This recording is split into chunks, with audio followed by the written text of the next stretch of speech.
At my son's funeral, the old priest rested a trembling hand on my shoulder while the closed casket disappeared beneath the October earth. My daughter-in-law sobbed beside me so perfectly that it felt rehearsed. Then the priest leaned closer and whispered, "Some soul should never be buried so quickly. Search to the very end." A chill ran down my spine. It was a warning only those who knew the truth would dare give. I turned toward the front row and noticed something in my daughter-in-law's hand that made the blood run cold. There I stood at the lip of that open grave as they fed my son's empty casket down into the cold October ground. 35 years of presiding over liars, men and women, who wept on cue and swore on Bibles they'd already decided to ignore. And I could read a performance when I saw one.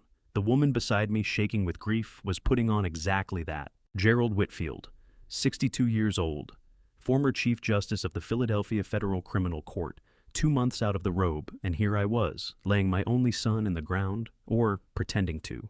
The casket was shut tight, mahogany silver handles too expensive for what was inside, which was nothing, no remains. Elliot's body was never recovered, only debris flung across the Atlantic when the yacht went up. The Coast Guard pulled fiberglass loose cushions, a single life jacket with his initials that Renata had embroidered the previous Christmas. That was all. Flames on black water, and then the kind of quiet that explains in your bones why the sea has always terrified men who sail it. Welcome back to His Hidden Revenge. I'm glad you found your way here today. If these stories of love loss and fighting for what matters reach something in you, consider subscribing and leaving a like so more people can find them. Before we go further, I'd love to know, what are you hoping to carry with you from a story like this one? A lesson, a feeling, or maybe something you've been needing to hear? Drop it in the comments. A note on the story itself. Some details and scenes have been shaped for the purpose of storytelling, and any resemblance to specific real individuals or events is entirely coincidental. It is the truth underneath the story that matters most. St. Andrew's Church smelled like lilies and candle wax. Autumn light pushed through the stained glass and fell across the mourners in washes of amber and blue. 60, maybe 70 people filled the pews. Elliot's business associates from Whitfield Intelligence Systems, a scattering of neighbors, and Catherine's sister Loretta, who hadn't exchanged a word with me in 5 years, but came all the same because blood has a longer memory than grudges. My son's face looked back at me from the photograph propped above the casket. Elliot Whitfield, 32 years old, CEO of the cybersecurity firm I'd helped him build a decade earlier. Younger in that photo, still carrying hope before the distance opened between us, the way ice takes a lake, gradually silently solid enough to look safe, but never quite trustworthy. Renata Voss stood beside me in the front pew, draped in black, her shoulders moving in perfectly timed waves of sorrow. 29 years old, she and Elliot had married 18 months ago, in a ceremony I'd sat through with misgivings I never put into words. She was striking dark brown hair, pale gray eyes, a smile that made you feel whatever she told you must be true. The veil hid her face today, but her grief was being offered to the room in full, too full. He was everything to me, she breathed to the woman at her side. Everything. I watched the rhythm of it. Her shoulders heaved, but her breathing stayed. Even controlled, the sobs arrived in intervals, her chest rising and falling with metronomic regularity. 40 years of presiding over witnesses teaches you to read that kind of thing. Genuine grief is ragged, uncontrolled. It doesn't observe timing. This did. Then I noticed the ring, Renata's engagement ring, 3 carats platinum band, the piece Elliot had saved 6 months' salary to buy. It was on her right hand, not her left, her right. No widow makes that error, not on the day she buries her husband. The understanding settled over me, cold and exact, that she was playing to the room, performing for an audience. And whoever had coached her performance had failed to check the small details the way amateur forgers forget that genuine documents have paper grain running vertically, while most photocopies run it horizontally. I said nothing, kept my expression empty. Judges understand early that what your face shows, the courtroom carries more weight than whatever is happening behind it. Father Leonard Pruitt climbed to the pulpit, 78 years old, his hands carrying the faint tremor of age or palsy, or simply too many funerals endured. He had baptized Elliot 32 years ago. He had buried my wife Catherine 12 years ago. He knew me better than most men who claimed friendship. As he moved past my pew, he released a soft, deliberate cough, the kind designed to cover a sound, and bent toward my ear. His breath smelled like spearmint and old coffee. "Turn over Elliot's prayer book," he murmured. "The truth is on the last page." Yes, Tess. Then he moved on to the altar, as though nothing had passed between us. My heart stopped, started, stopped again. Father Pruitt had known me 30 years. He would not shatter the decorum of a funeral, without cause would not trespass against the sanctity of the dead, unless what was at stake reached beyond the ceremony itself. The truth is on the last page. Elliot had kept a prayer book at this church since he was 17. After Catherine died, he had taken to coming here on his own. I would find him some mornings before school, sitting alone in the empty sanctuary with that book open across his knees. He never told me what he put in it, and I never pressed. Grief carves out private rooms where it can live. But Father Pruitt was telling me now that the book held something real, something worth the risk of whispering at the graveside of a son. What would you do if the person weeping at your child's funeral was the same person who put them in the ground? Father Pruitt delivered the eulogy. Words about Elliot's warmth, his ingenuity, his devotion to his young wife. The expected comfort of funeral language rendered with practiced care. I absorbed almost none of it. My mind had already moved on, turning the variables. Prayer book, last page. A priest who had served God for 50 years does not fracture his own service on impulse. Renata touched the corners of her eyes with a folded handkerchief, precisely deliberately pressing the spots where tears would collect, if any were actually forming. Her veil stayed dry. Stage makeup holds up well, but she was being careful regardless. I had been retired 42 days, 42 mornings of coffee with no case files waiting, 42 evenings of silence in a house that used to carry Catherine's voice and Elliot's teenage declarations about reforming the world rather than judging it. 42 days of second-guessing whether stepping off the bench had been the right call. And then this. Real grief has a sound, I know. When Catherine died, it tore out of me animal ugly past any ability to manage. Something vital being pulled free. You cannot plan it, cannot simulate it. It simply arrives and undoes you. This wasn't that. Renata's sobs were measured professional, timed to the room, and her ring was on the wrong hand. The service ran its course. Hymns, prayers, the liturgy of offering a soul to God when there is no body to place in the ground. I stood when the room stood, sat when it sat, present in body only. My mind had already moved into that darkened church after midnight, combing the archives for a prayer book that might undo everything I thought I knew. Father Pruitt closed with a blessing. The congregation filed past the casket. Renata received condolences with flawless composure, her voice fracturing at exactly the right beats. She embraced Catherine's sister. Loretta shook hands with Elliot's business partner, inhabited the role of devastated widow, with the precision of someone who had rehearsed it. I waited, watched, planned. Tonight, when the church had emptied, when the mourners had gone back to their living children and unbroken homes, I would come back. I would find Elliot's prayer book and read whatever truth my son had placed on the final page, the truth Father Leonard Pruitt had judged worth more than funeral decorum. I sat in my car across from St. Andrews until the last mourner had gone, until Renata's black sedan turned off Benjamin Franklin Parkway and vanished until the church lights extinguished one by one. Then I waited another 30 minutes. The bench gave me patience, specifically the patience to sit still until witnesses convinced themselves nobody is left watching. At 11:30, I crossed the deserted street. The front doors were locked, but I knew the side entrance near the memorial garden. Father Pruitt had mentioned it last Christmas. The winter cold had cracked the latch, and he kept intending to have it fixed. He never got to it. Priests tend to the spirit before the building. The door gave with a soft groan that rang out much louder than it should have in the October stillness. The interior was completely dark save for the red sanctuary lamp glowing near the altar. The air held incense and old wood and the lingering sweetness of this morning's flowers. My footsteps rang off the marble despite everything I did to soften them.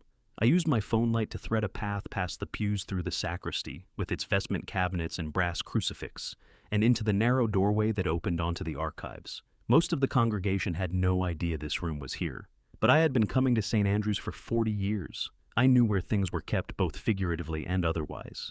The archives were close and cluttered. Metal filing cabinets ranged along one wall, wooden shelves along the other, cartons of old bulletins mounded in the corners. The smell of paper and accumulated time. My light swept across rows of hymnals and prayer books arranged by year. Elliot's book was on the third shelf in the same spot where he'd stored it since he was 12, wedged between a hymnal whose spine had cracked from decades of use. Burgundy leather, his initials stamped in silver on the cover, E.G.W. Elliot, Gerald Whitfield named after me though. He'd spent his teenage years demanding I call him Eli. My hands were unsteady as I lifted it free. I opened to the last page, blank. Completely blank. I held the light over the cream-colored paper and waited for something to resolve. Father Pruitt had violated the peace of a funeral to send me here. The truth was supposed to be on this page, but there was nothing, only empty space and the faint tooth of quality paper. Unless, what would you risk to find out your child was still alive? What statutes would you disregard? What kind of dark would you step into, armed with nothing but a flashlight and 35 years of chasing liars? I reached into my jacket pocket and retrieved the small UV pen, light I had carried every day since 1987, a prosecutor's instrument. Forgers work with invisible agents, lemon juice, certain compounds, even materials that only declare themselves under ultraviolet. I had used this light to unmask hundreds of fraudulent contracts, tampered wills, backdated signatures, had sent 36 men to federal prison on what it revealed. Retired judges do not shed their tools. The habit outlasts the career. I switched it on, purple light washed across the page and the blankness dissolved. A fingerprint dark against the cream surface, every whorl and ridge sharp and legible. Not written, not drawn. A print left by pressing a bloodied finger directly onto the paper. My breath caught, steadied, released. Elliot's blood. It had to be. The dimensions matched his hands, long fingers like mine. The pattern was clear enough to identify. The blood was dried but distinct, still carrying enough biological material for DNA analysis. I drew the sterile cotton swab from my other pocket, another habit. I'd started keeping evidence collection supplies the same year I first carried the UV light. You never know when something needs to be preserved before it can change what a verdict means. Carefully, I dampened the swab with distilled water from the small bottle clipped to my keychain. Pressed it to the fingerprint. The dried blood loosened slightly, staining the cotton with rust-colored residue. One sample secured in a sterile tube, a second swab for backup, both sealed. Both labeled with date, time, location, and chain of custody notes entered in the small notebook I'd kept since law school. Evidence collection is muscle memory, but thinking through what the evidence means, that requires something more. I've held things in my hands that sent men away for life. DNA, samples, fingerprints, falsified documents. But I had never until that moment in the cold dark of St. Andrew's archives held something that might bring back a dead man. I lowered myself onto the hard wooden chair pressed against the filing cabinets, studied the fingerprint under the UV light. The blood had separated as it dried, plasma migrating outward to form a lighter ring at the edges. Red blood cells concentrated at the center. The pattern was unambiguous, recognizable to anyone who had spent decades listening to forensic pathologists under oath.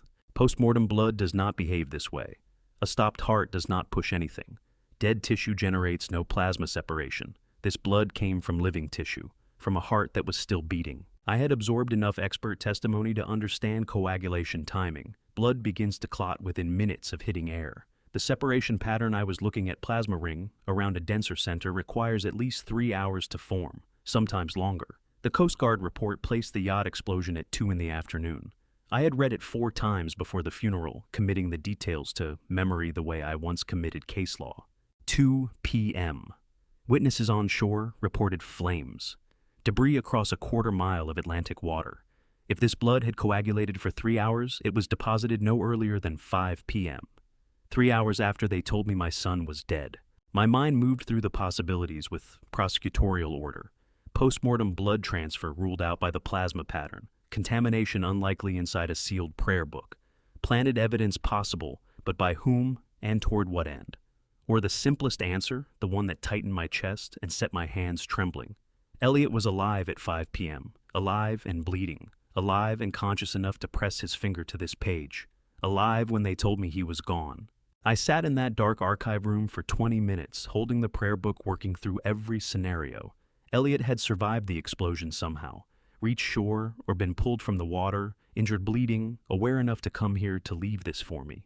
Because Father Pruitt would not have whispered those words at the funeral unless Elliot had asked him to, unless my son knew I would understand, knew I carried a UV light, knew I would treat the evidence like evidence, knew I would come. The question that kept me fixed to that wooden chair wasn't whether Elliot had survived. The blood settled that. The plasma separation, the coagulation timing, the living tissue markers, all of it pointed to a single conclusion. My son was alive at 5 p.m. on the day they said he died. The question was whether he was still breathing now. 3 days of waiting, 72 hours spent watching the hotel room phone as though it were the only wire connecting Elliot's blood sample to the truth. And when the encrypted email finally arrived at 9:17 Thursday morning, my hands shook badly enough that I nearly dropped the laptop.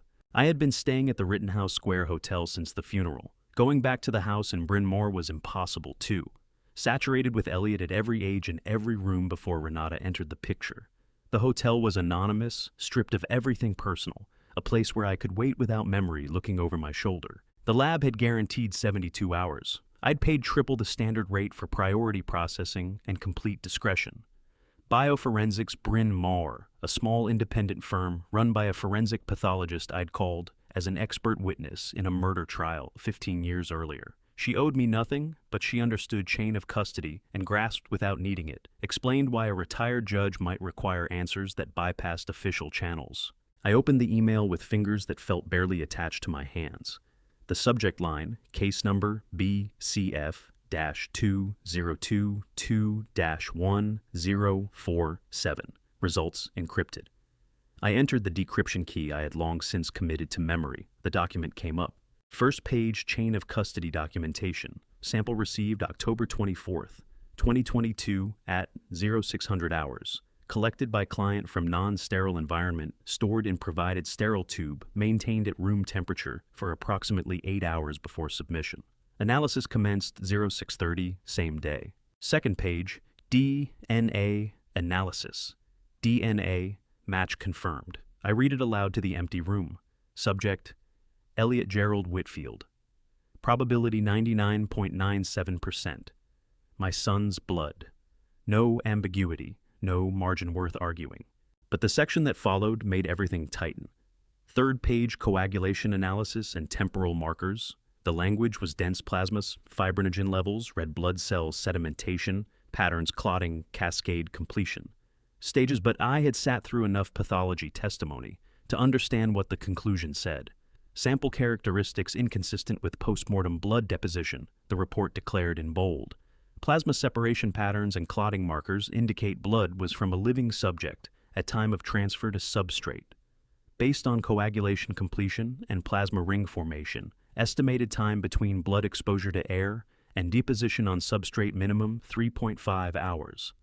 Medical opinion postmortem blood does not exhibit these separation characteristics. Sample came from living tissue with active circulation. Living tissue, active circulation. The yacht exploded at 2 p.m. If the blood showed 3.5 hours of coagulation, Elliot had pressed his finger to that prayer book page no earlier than 5:30 in the afternoon, 3.5 hours after they declared him dead. I sat on the edge of the hotel bed laptop, balanced across my knees, and let the fact of it settle into my bones. Elliot survived, the lab confirmed it. Scientific documentation that my son was alive while the Coast Guard was still searching for his body in the Atlantic. I reached for the TV remote and switched on the news, the reflex you reach for when the world has just reorganized itself and you need something ordinary to hold on to. The screen filled with a press conference. Renata. She stood at a podium inside a downtown law office. I recognized the wood paneling and the fixtures of Alderton and Associates, one of Philadelphia's most expensive estate firms. She wore a black suit, precisely tailored pearls, minimal makeup. The widow's presentation executed without a single error. A lawyer stood at her shoulder, gray-haired, costly suit, the kind of attorney who charges $800 an hour and justifies it by knowing exactly which lines to approach and which to stay behind. Elliot wanted to make sure I would be provided for. Renata said, her voice fracturing at the precisely calibrated moment. He revised his will 6 months ago, leaving me everything, the company, our home, everything we built together. The lawyer stepped forward. The will is properly executed, notarized, and uncontestable. Ms. Voss is the sole beneficiary of Mr. Whitfield's estate, valued at approximately $75 million. This includes his majority stake in Whitfield Intelligence Systems and the Stone Harbor property. $75 million. I sat there, laptop open on my knees, with Elliot's blood analysis on the screen television, showing Renata's calculated performance.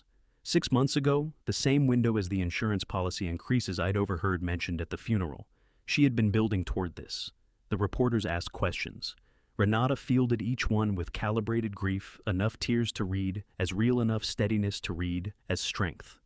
The widow who would honor her husband's vision by assuming leadership of his company. The heartbroken wife who would remain in their Stone Harbor home because walking away would mean abandoning what they had shared. It was a seamless performance, unfolding the same morning I had received confirmation that Elliot was alive. I have sent men to prison for theft, for fraud, for conspiracy, but I had never watched someone dismantle a living person's existence while that person might still be alive somewhere to witness it. I set the laptop aside, stood cross to the window overlooking Rittenhouse Square.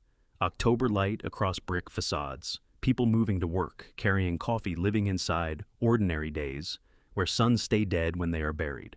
The two tracks converged in my mind with prosecutorial force. Elliot survived the explosion, left blood evidence in a prayer book only I would think to examine with a UV light. 3 days ago, he was alive, and Renata was moving legally, publicly, efficiently to claim everything he owned as though his death were established fact. She was not grieving. She was advancing, planting her claim on ground she had spent 6 months preparing to take. The will revision, the insurance increases, the press conference time to the hour. She was burying my son alive, financially, completely, irrevocably, while he was still breathing somewhere, or had been 3 days ago. I turned back to the screen. Renata was responding to another question, something about honoring Elliot's vision for the company. Her expression was composed, sorrowful but resolute. The perfect mask. 35 years of listening to liars testify will teach you to recognize the performance even when it's polished. And Renata's was polished. She knew standing at that podium, she knew I might be holding evidence her husband had survived, and she stepped forward anyway. That told me one of two things. Either she had Elliot somewhere under her control, or she had mapped out every contingency in case the truth broke loose. I held proof he was alive 3 days ago. Whether he was still breathing now was another matter entirely. Her calculation was simple. Get the legal machinery moving fast enough that no surviving evidence could matter. Bury him on paper before anyone could dig him up, in fact. The federal court database hadn't caught up with my retirement. 2 months out was not nearly long enough for the Office of Personnel Management to finish processing the paperwork that typically ran 3 to 6 months, which left me active in the system until November, maybe December, a window. I opened my hotel laptop and pulled up the Federal Administrative Records portal. My credentials went through without a flag. I navigated to telecommunications records, entered Elliot's number, 90-day range. The system queued the request, no secondary verification required. Estimated delivery, 2 hours. The file arrived at noon. 3 months of Elliot's call history laid out in front of me. Corporate contacts, occasional calls to meal, fewer than a father would want. And then one number I didn't recognize surfacing 47 times across the record. Always past 9 p.m. Duration, always somewhere between 8 and 35 minutes. He was placing those calls after Renata went to sleep. Reverse lookup gave me a private line. Registered to N. Forsyth, attorney at law. Bryn Mawr, address small firm, nothing to do with Elliot's corporate legal team. A private lawyer called, almost every night for 3 months. The final entry the evening before the yacht went up. 11:47 p.m., 23 minutes. My son had a hidden attorney, and his last call to her lasted 23 minutes, hours before he disappeared. I printed everything and filled the margins with notes. Then I tracked down Keystone Life Insurance, the $15 million policy Renata had name-dropped at the press conference. I needed the original in front of me. How much would you miss if someone was slowly poisoning your child? Would the fatigue register? The failing vision? The moments they asked you to say something twice? Or would you write it off as overwork the way I did? Because you couldn't imagine the person sharing their home would be the danger. Keystone Life's office took up the 14th floor of a glass building near Post Office Square. Saturday afternoon, but their weekend hours were posted. The receptionist sent me to Harvey Dunstan, the agent assigned to Elliot's account. Harvey Dunstan wore his reading glasses low on his nose, the bearing of a man who reads everything twice and considers that the minimum. He called up the file, his brow creased. Coverage went up 6 months back, he said. March 15th, 2 million became 15 million. Mrs. Voss initiated it, said the business was scaling and they needed stronger protection. Elliot had signed the amendment himself, right there in the office. Harvey swiveled the monitor so I could see. Elliot's signature notarized March 15th, 2022. I remember him coming in. Something seemed off, worn down, not himself. He had me go over the policy language twice, said his vision had been giving him trouble. Blurry vision. Those 2 words landed like a verdict. Anything else he mentioned? Just the hours he was working. Attributed everything to stress. Harvey watched me.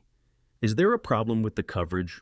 The coverage is fine, I said and left. Out on the pavement in the October cold, my mind ran through the medical framework, the way it runs through testimony, methodically looking for what fits. Blurry vision is the primary early marker of chronic low-dose methanol poisoning, not the acute variety that kills quickly. The cumulative kind administered in small amounts over weeks, degrading eyesight and cognition, before the damage becomes irreversible. I had prosecuted exactly this pattern in 2010. A husband who had been adding antifreeze to his wife's wine across 6 months.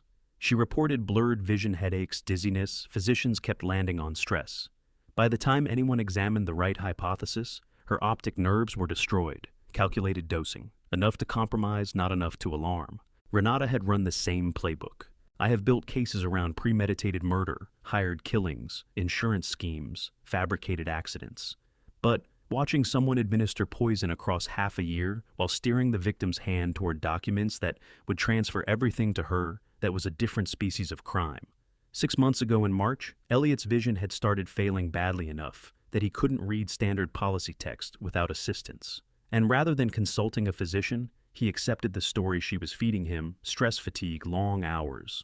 Precisely the cover a poisoner cultivates.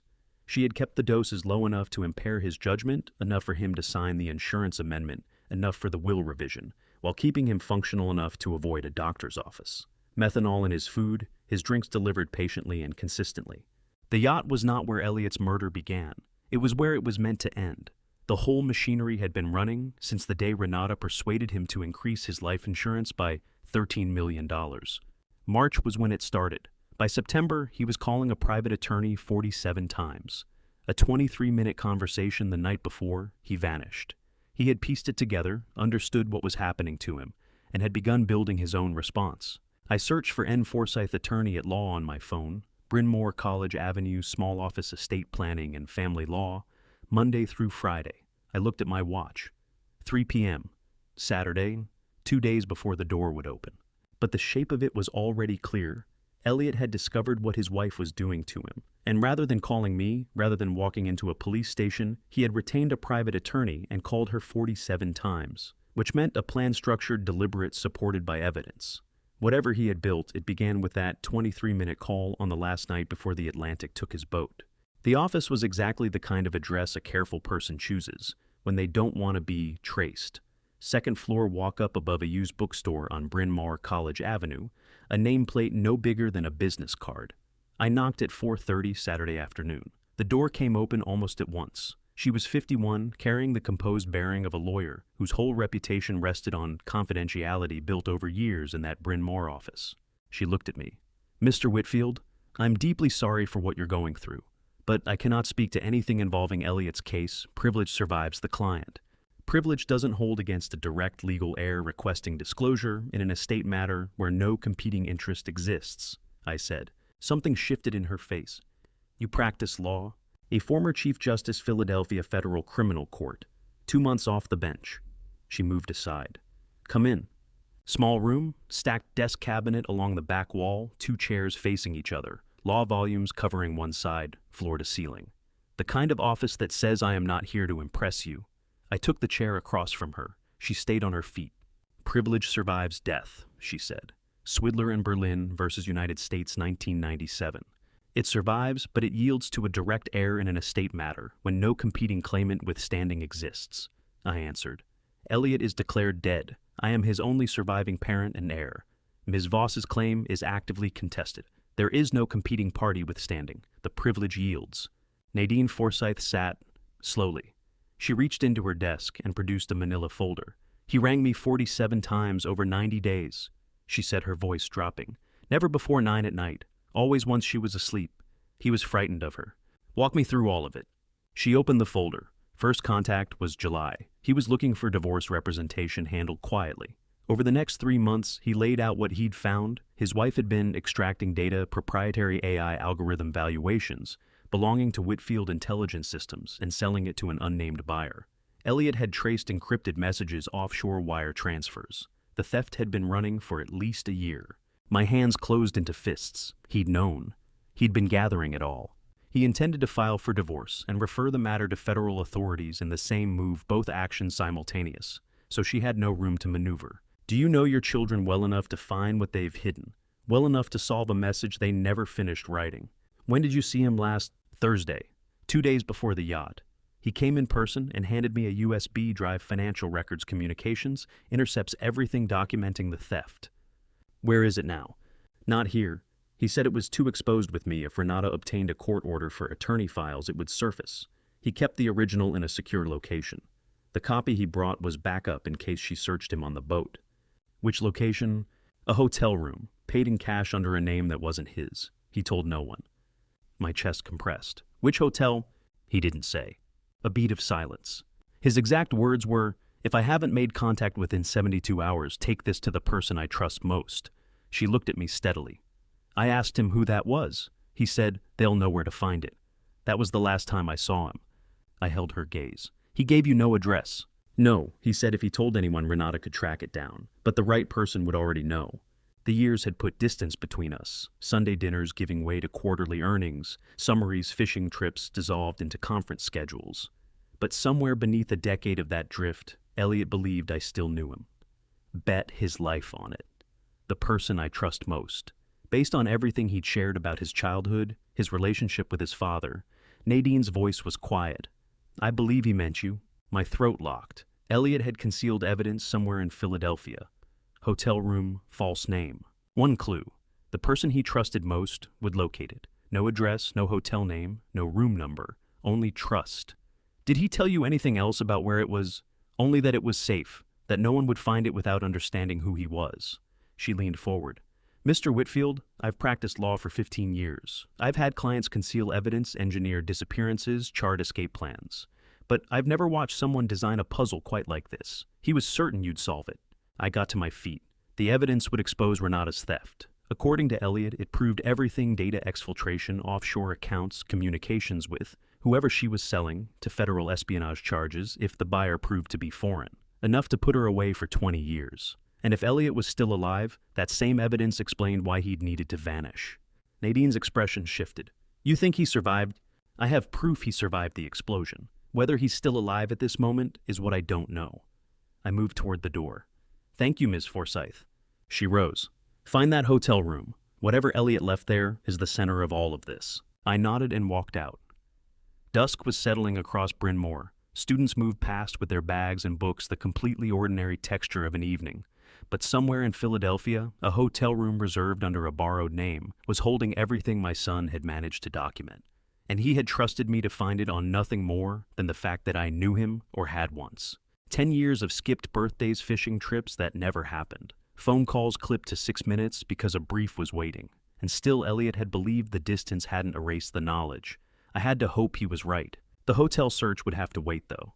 Something had been nagging at me since the morning after the funeral, a discomfort I couldn't locate until I sat alone in the car outside Nadine's building and reached up to touch the back of my neck. The small raised point at the base of my skull, the cardiovascular monitoring chip, implanted 4 weeks earlier at the checkup Renata had arranged, saying she was worried about her father-in-law's health. And sitting there in that car, I finally understood what her concern had actually been about. She wanted my location. Every minute. September 10th, 4 weeks before Elliot died. I'd been retired barely a month when Renata called, told me I looked exhausted, that I needed looking after. She'd scheduled an appointment with Dr. Warren Colton at the Philadelphia Department of Public Health. The visit ran an hour. Blood work, blood pressure, EKG. Then Dr. Colton had mentioned a new prevention program for men over 60, an implantable chip, subcutaneous, that tracked heart rhythm and blood pressure and transmitted alerts wirelessly when readings fell outside normal range. FDA approved the previous year, he'd said. A simple insertion near the shoulder blade, 20 minutes under local anesthetic. I trusted him. He was the city's health director. Renata had recommended him. I didn't ask the questions I should have asked. Now sitting in the parking lot outside Dr. Owen Beckett's private suburban clinic on a Tuesday afternoon, the timing was unmistakable. 1 month before the explosion, Renata had ensured she could track my every movement. Dr. Owen Beckett had been my physician for 20 years, the only doctor I trusted with questions I didn't want entering any official record. He met me without asking for an explanation. That was Owen. Discretion was as fundamental to him as legal precedent was to me. He walked me into an examination room that carried the smell of antiseptic and old paper, and gestured toward the chair. "Show me where it is," he said. I turned, lowered my chin, and pressed my finger to the small raised point at the base of my skull. Owen drew on latex gloves and palpated the area carefully. "When was this put in?" 4 weeks ago, September 10th. He pulled a portable scanning unit, close positioned the sensor against my neck. The screen resolved into grayscale bone, muscle, soft tissue, and in the middle of it, a bright rectangle no larger than a rice grain. Owen's face went still. "Gerald, this is not a cardiovascular monitor." I'd already suspected it. Hearing it confirmed still hit like a physical blow. "What is it?" "GPS tracker, military grade, newer generation, the kind defense contractors use." He adjusted the scanner settings. "Broadcasting continuously, 2-meter accuracy radius. Whoever placed this has had your precise location for 4 weeks. Every hotel room, every visit to Nadine Forsyth's office, every moment inside St. Andrews, every private instant of the burial, all of it feeding live to Renata. Can you take it out?" "Straightforward outpatient procedure, 20 minutes local anesthetic, small scar." But Owen paused, gloved hand still resting against the scanner. I already knew what I was about to say. "What does it mean to discover you've been watched for a month? That every law office, every church visit, every unguarded moment of grief was transmitted in real time to the woman who murdered your son?" I sat with that and thought it through, the way I'd thought through trial strategy for 35 years. A retired judge removes the device, restores privacy, calls the authorities.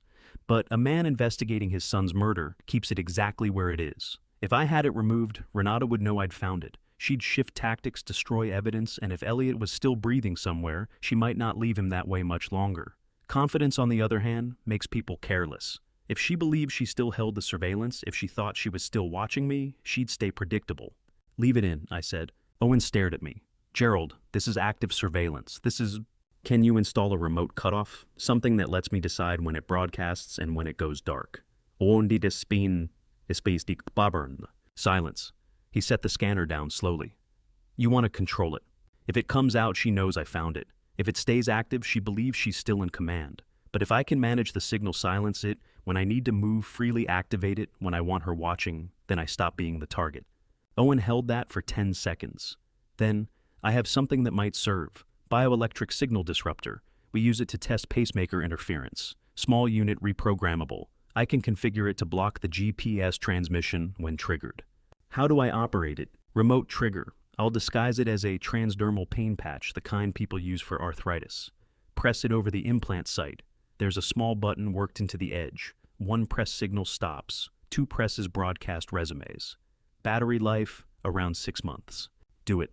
20 minutes later, I had a thin beige patch adhered to the base of my neck. It looked exactly like the kind of pain management patch anyone my age might wear. Nobody would look twice at it. Owen walked me through the button, barely visible, textured to match the surrounding material. 1 press signal drops. 2 presses, it's back. 6 months of battery. He stopped, looked at me directly. "If they're tracking you, Gerald, they're dangerous. Be careful." "I will."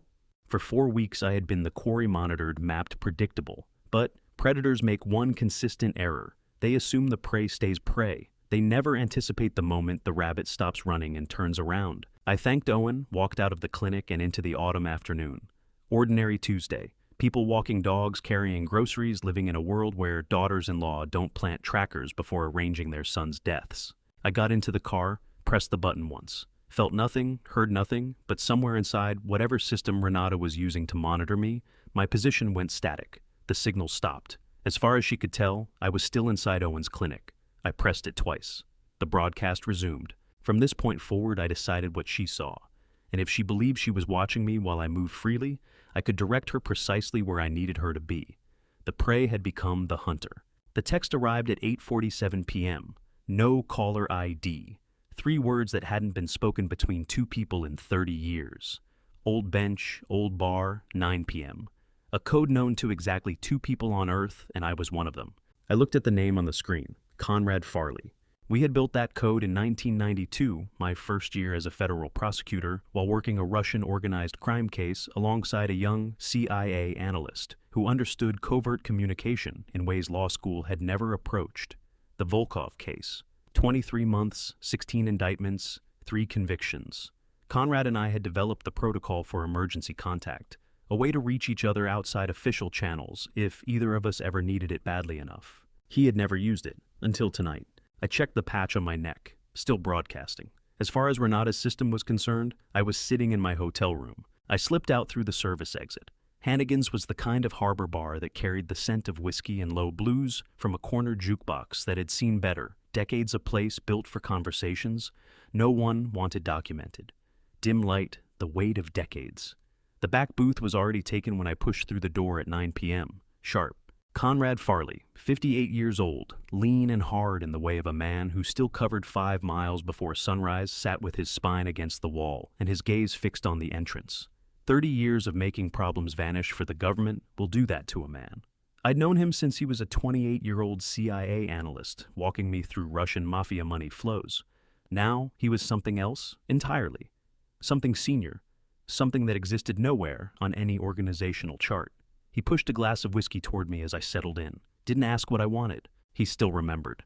"Gerald," he said, "I'm sorry about Elliot, and I'm sorry I wasn't at the funeral. You used the code. That's not a call for condolences." "No," I said, "it's not." He held me in his gaze for 5 full seconds. "I'm here because your daughter-in-law is on a CIA watch list, and you're about to step into something far larger than you understand." The whiskey was good, smooth and unhurried. I set the glass down with care. "Tell me." "The CIA has been watching Renata Voss for 2 years. Economic espionage. She identifies tech entrepreneurs, men sitting on valuable intellectual property, marries them, extracts their data, and moves it to foreign buyers. When Elliot married her 18 months ago, the agency flagged it, but nothing concrete we could act on. We were building a case." My chest went tight. "Elliot wasn't the first." "No, and without intervention, he wouldn't have been the last." Conrad leaned in. "But now we have you operating outside the system, reaching places we can't touch through official channels. Federal courts demand warrants, due process, constitutional guardrails. You're a private citizen with personal stakes. Different rules apply. How many times does that call come? The one from someone who carries your oldest codes, your deepest history. Someone you'd stake your life on, even after years of silence." "You've been watching me," I said. "Since the funeral. I know about the blood sample, the phone records, the Bryn Mawr lawyer. I know you found out about the tracking chip because I went dark for exactly 20 minutes this afternoon, long enough for Dr. Beckett to examine me, then came back online. You didn't pull the chip, which means you're thinking tactically." I took another slow sip. "Why reach out now?" "Because you're getting close, and because I can offer you cover." He drew a folder from inside his jacket and placed it on the table between us. "FBI informant authorization, signed by Director Yvette Holbrook of the FBI Philadelphia Field Office." "Read it," he said. I opened the folder. Official seal, director's signature. My 35 years on the bench made me deliberate. I read every line. The order designated Gerald Whitfield as confidential informant in federal investigation, reference number BOS-2022-8847, economic espionage conspiracy fraud. Duration open-ended. Authorization stated that all recordings, documents, photographs, and physical evidence gathered by the informant were legally admissible before a federal court. Informant activities conducted under this authorization required no warrants. "You're giving me legal immunity," I said. "I'm giving you sanction to keep doing what you were already doing, except now it holds up in court when we need it to. Because, Gerald, when you find what puts her away, I want it to be unassailable. I don't want a defense attorney killing it on a technicality. 8 days I'd spent believing I was alone in this. One retired judge against a conspiracy that had taken my son. But I wasn't alone. I had never been alone. Conrad had been watching, waiting, running his own parallel case the entire time. "What do you need from me?" I asked. "Keep digging. Find Elliot's evidence wherever he buried it. Build the case from the inside while we build it from the outside, and when the moment arrives, we move together." I signed the authorization. Conrad countersigned as witness. Then he reached back into his jacket and produced a second folder, thicker, a classified stamp across the face of it. CIA seal. "This is Renata's file," he said. "Everything the agency has gathered over 2 years. Financial records, travel history, communications, intercepts, and her real background." He slid it across the table. "Read it tonight, then decide whether you still think you know who your daughter-in-law is." I opened the file. First page, a photograph of Renata from 5 years ago. Different hair color, a different name typed beneath it. Adriana Kale. "That's her real name," Conrad said, his voice low. "Renata Voss is a legend, an intelligence term for a fabricated identity. She has been Adriana Keel since birth, a serial economic spy, professional, trained, and very good at what she does." My hands felt numb. "How many targets?" Conrad's voice was measured. "Before Elliot 2 that we can confirm. Seattle 2016, San Francisco 2019, both tech CEOs. Both died in circumstances ruled accidental, both suspicious. Both companies' intellectual property surfaced in foreign patents within 6 months. The bar suddenly felt very quiet. Blues still drifting from the jukebox, people laughing at other tables. An ordinary night for everyone in the room, except the 2 men in the back booth talking about serial murder. Elliot was number 3, I said. Elliot was number 3, Conrad confirmed. Conrad's apartment was exactly what I'd have predicted for someone who'd spent 30 years in the business of keeping secrets. Sparse furniture, serious locks, and a dining table that served as a command post. I sat there at 11:47 p.m., with the manila folder in front of me, hands unsteady as I opened it to Adriana Kale's photograph. She looked exactly like Renata. Same bone structure, same smile, but the eyes were different, harder, colder. Taken 7 years ago in Berlin, according to the date stamp. Conrad set a coffee mug beside me. It's strong, you'll need it. I turned to the first page. CIA case file. Classification secret. Subject, Adriana Kale. Born, 1988. Prague, Czech Republic. Recruited by Economic Intelligence Network, 2015. Specialization, romance infiltration, targeting technology entrepreneurs. How long has the CIA known about her? I asked. 7 years, Conrad said from the kitchen. Since the first victim. I read methodically, logging facts on the legal pad Conrad had left out. My training took over, cataloged the evidence, keep emotion in its compartment, but every line landed like a blade. Romance infiltration. 3 confirmed operations, men with valuable intellectual property. Elliot never had a chance. The second page laid out target alpha. Nathan Hadley, age 31, a Seattle-based tech entrepreneur, founder of a quantum encryption startup.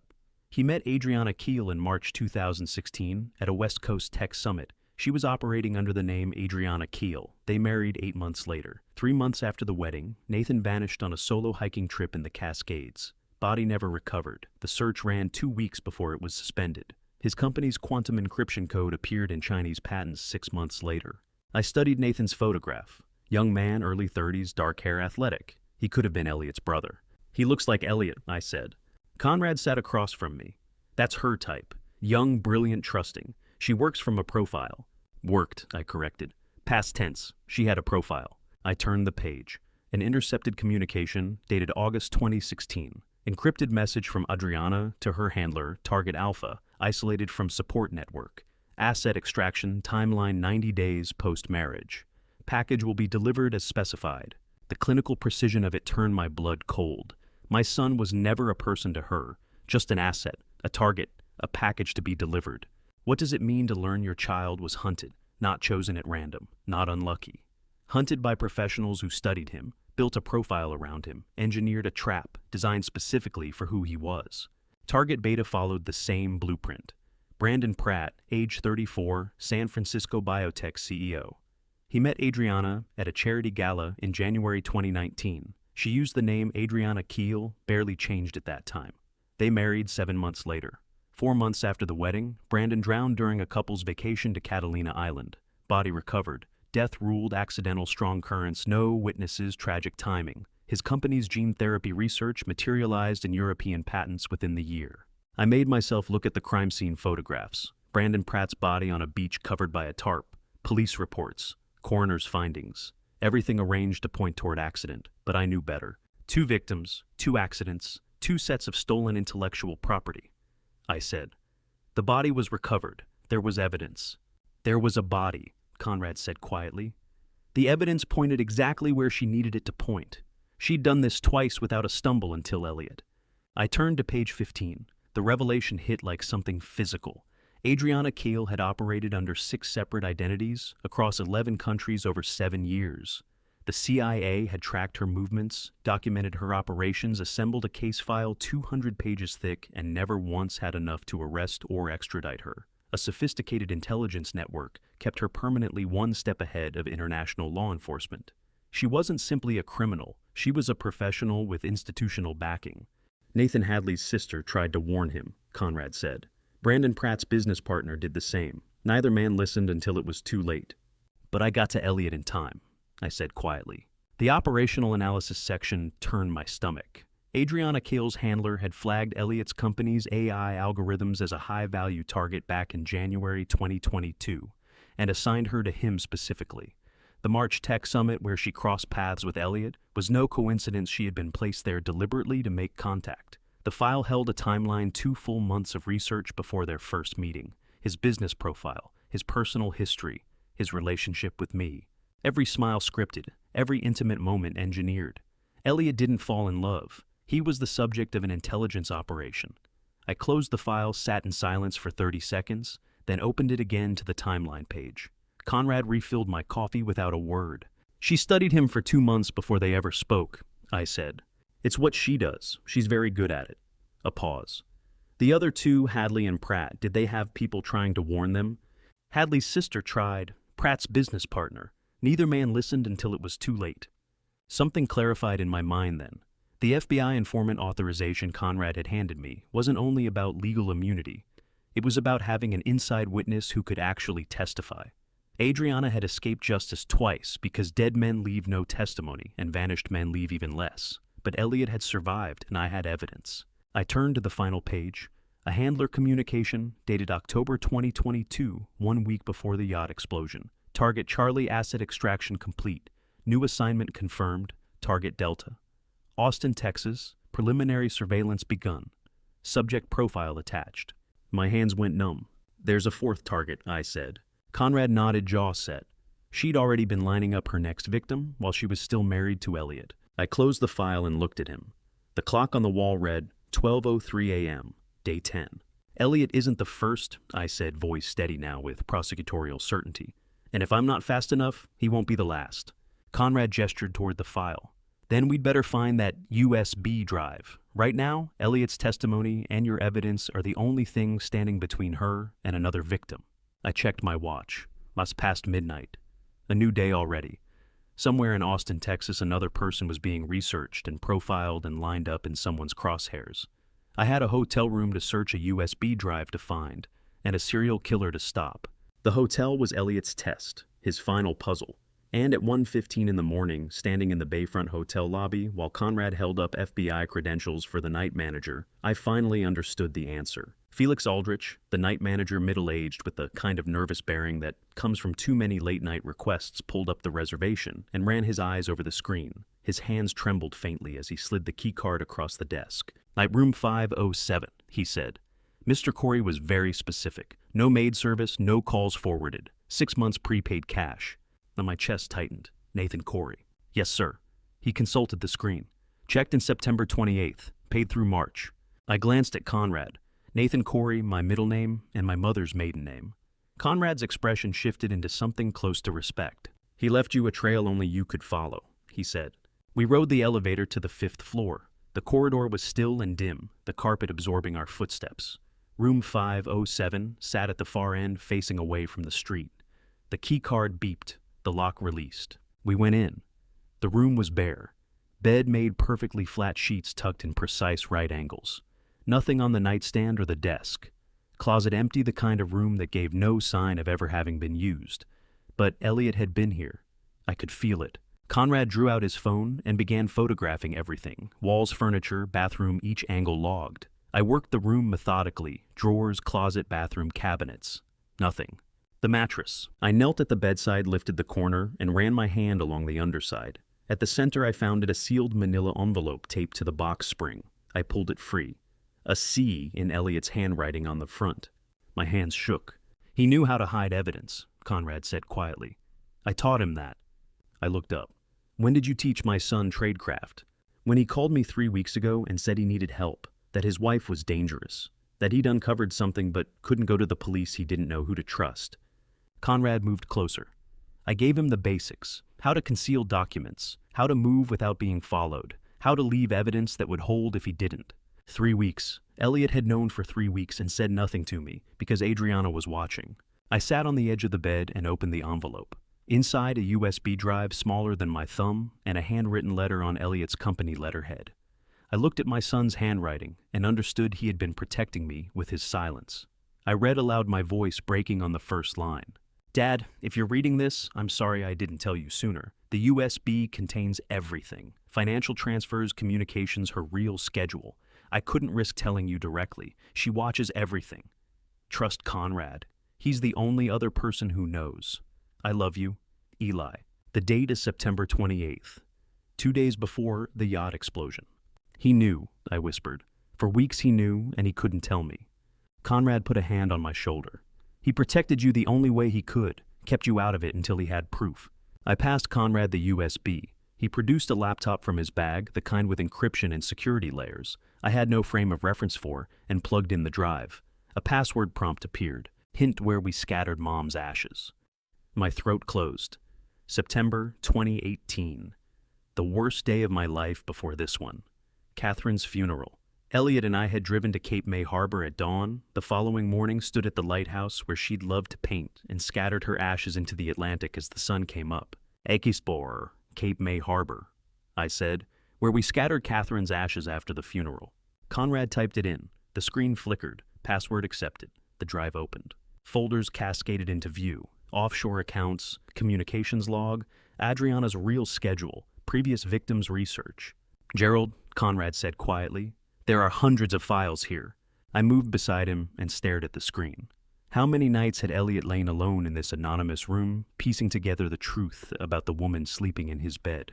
Conrad opened the offshore accounts folder, spreadsheets, wire transfers, account numbers in the Cayman, Switzerland, Singapore. Money threading through shell corporations with names like Pacific Holdings and Meridian Consulting.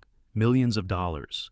The communications log held encrypted messages that Elliot had somehow decoded exchanges between Adriana and someone listed only as handler. Instructions, target assignments, progress reports. Adriana's real schedule documented her movements across the past year trips that didn't square with what she'd told Elliot meetings in cities that happened to host tech conferences, names of men she had approached.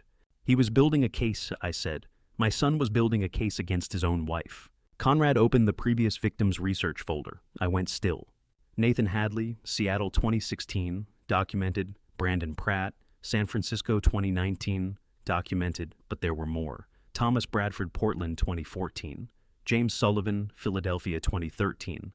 Robert Hayes, Austin 2012. 5 more names, 5 more tech entrepreneurs. 5 more disappearances, accidents, drownings, each ruled as anything other than what it was. Murder. Elliot found 7 victims, Conrad said, voice tight. The CIA only knew about 2. I scrolled down. Each name had its own folder photographs, police reports, obituaries, patent filings tracing the stolen technology. Elliot had done months of work in 3 weeks. At the bottom sat a text file labeled Conclusions. I opened it. Elliot's words filled the screen. Pattern analysis suggests Adriana Keel targets tech entrepreneurs with a specific profile age 30 to 35, unmarried founder, proprietary technology. Access estranged from family. Operations follow a 12 to 18-month timeline. Contact, courtship. Marriage, isolation, extraction, elimination. 7 confirmed cases. 2012 to 2022. Total estimated value of stolen IP $400 million plus.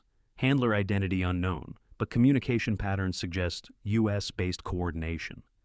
Investigating connection to DC intelligence contractors. More evidence needed before contacting authorities. Asterisk. Conrad leaned back. He found the pattern. He found the scale. And he was tracing it back to the source. The handler, I said. Elliot believed the handler was operating inside the U.S. That means this isn't foreign espionage. This is domestic. Conrad's jaw tightened. Someone in the U.S. is running Adriana Kell. Someone with reach. Someone who can make evidence go away and keep the CIA from ever getting close enough to act. I stared at the screen. 7 victims, $400 million. A handler still in the field. And my son had found the thread that could pull the whole thing apart. The forensic report landed on Conrad's desk at 9 a.m. 2 words highlighted in red, deliberate fraud. We'd spent the rest of the night working through Elliot's USB, cataloging victims, mapping patterns. At dawn, Conrad reached out to a contact at an independent forensic lab, someone who owed him, and asked nothing in return, and sent over the blood sample from the prayer book, alongside the official DNA report Dr. Colton had filed with the medical examiner. Now, 3 hours later, we had an answer. Dr. Audrey Wren, the independent forensic pathologist Conrad, trusted a woman in her 50s who had served as expert witness in federal cases and never once bent her findings, stood in the doorway of her private lab. She handed Conrad the report. The hair follicles show environmental transfer, she said. They were moved from a brush to the body post-mortem, different cellular degradation patterns. The DNA is Elliot Whitfield's, but it came from a secondary source not from the deceased. I took the report and read it twice. How certain are you? Absolute. This wasn't misidentification. This was deliberate evidence planting. Someone took hair from Elliot's brush, almost certainly from his home, and transferred it to the victim's body before the medical examiner's examination. Dr. Colton, the city health director, the man who had put a tracking chip in my neck, the man who declared my son dead on the strength of DNA from a hairbrush. He wasn't incompetent. He was complicit. Conrad and I drove towards St. Andrew's Church without speaking. Morning traffic moved around us. Ordinary people headed to ordinary jobs. If Elliot's alive, where has he been for 11 days? Conrad asked. Hiding, I said. Or recovering from whatever happened on that yacht. The explosion was real. The Coast Guard confirmed the fire, everything, but no body. They never pulled a body from the water. I thought back to Father Pruitt at the funeral, his measured words, the way he'd whispered about the prayer book, his deliberate emphasis on faith and patience. Father Pruitt said something at the funeral, I said, about faith, about trusting in things we can't see. Conrad glanced over. You think he knows something? I think someone told him something he isn't permitted to repeat. The seal of confession. I stopped breathing for a moment. If Elliot was alive, he'd spent 11 days alone, hiding, probably injured, while I arranged his funeral. We found Father Pruitt in his church office reading from a leather-bound Bible that looked older than the two of us combined. He rose when we entered, but his expression told me he had been expecting us. Gerald, he said, and you've brought a friend. Conrad Farley, FBI. Father Pruitt's eyes shifted recognition, unease, but he gave a measured nod. The body wasn't Elliot. I said no preamble. You knew something at the funeral? What aren't you telling me? Father Pruitt sat down slowly.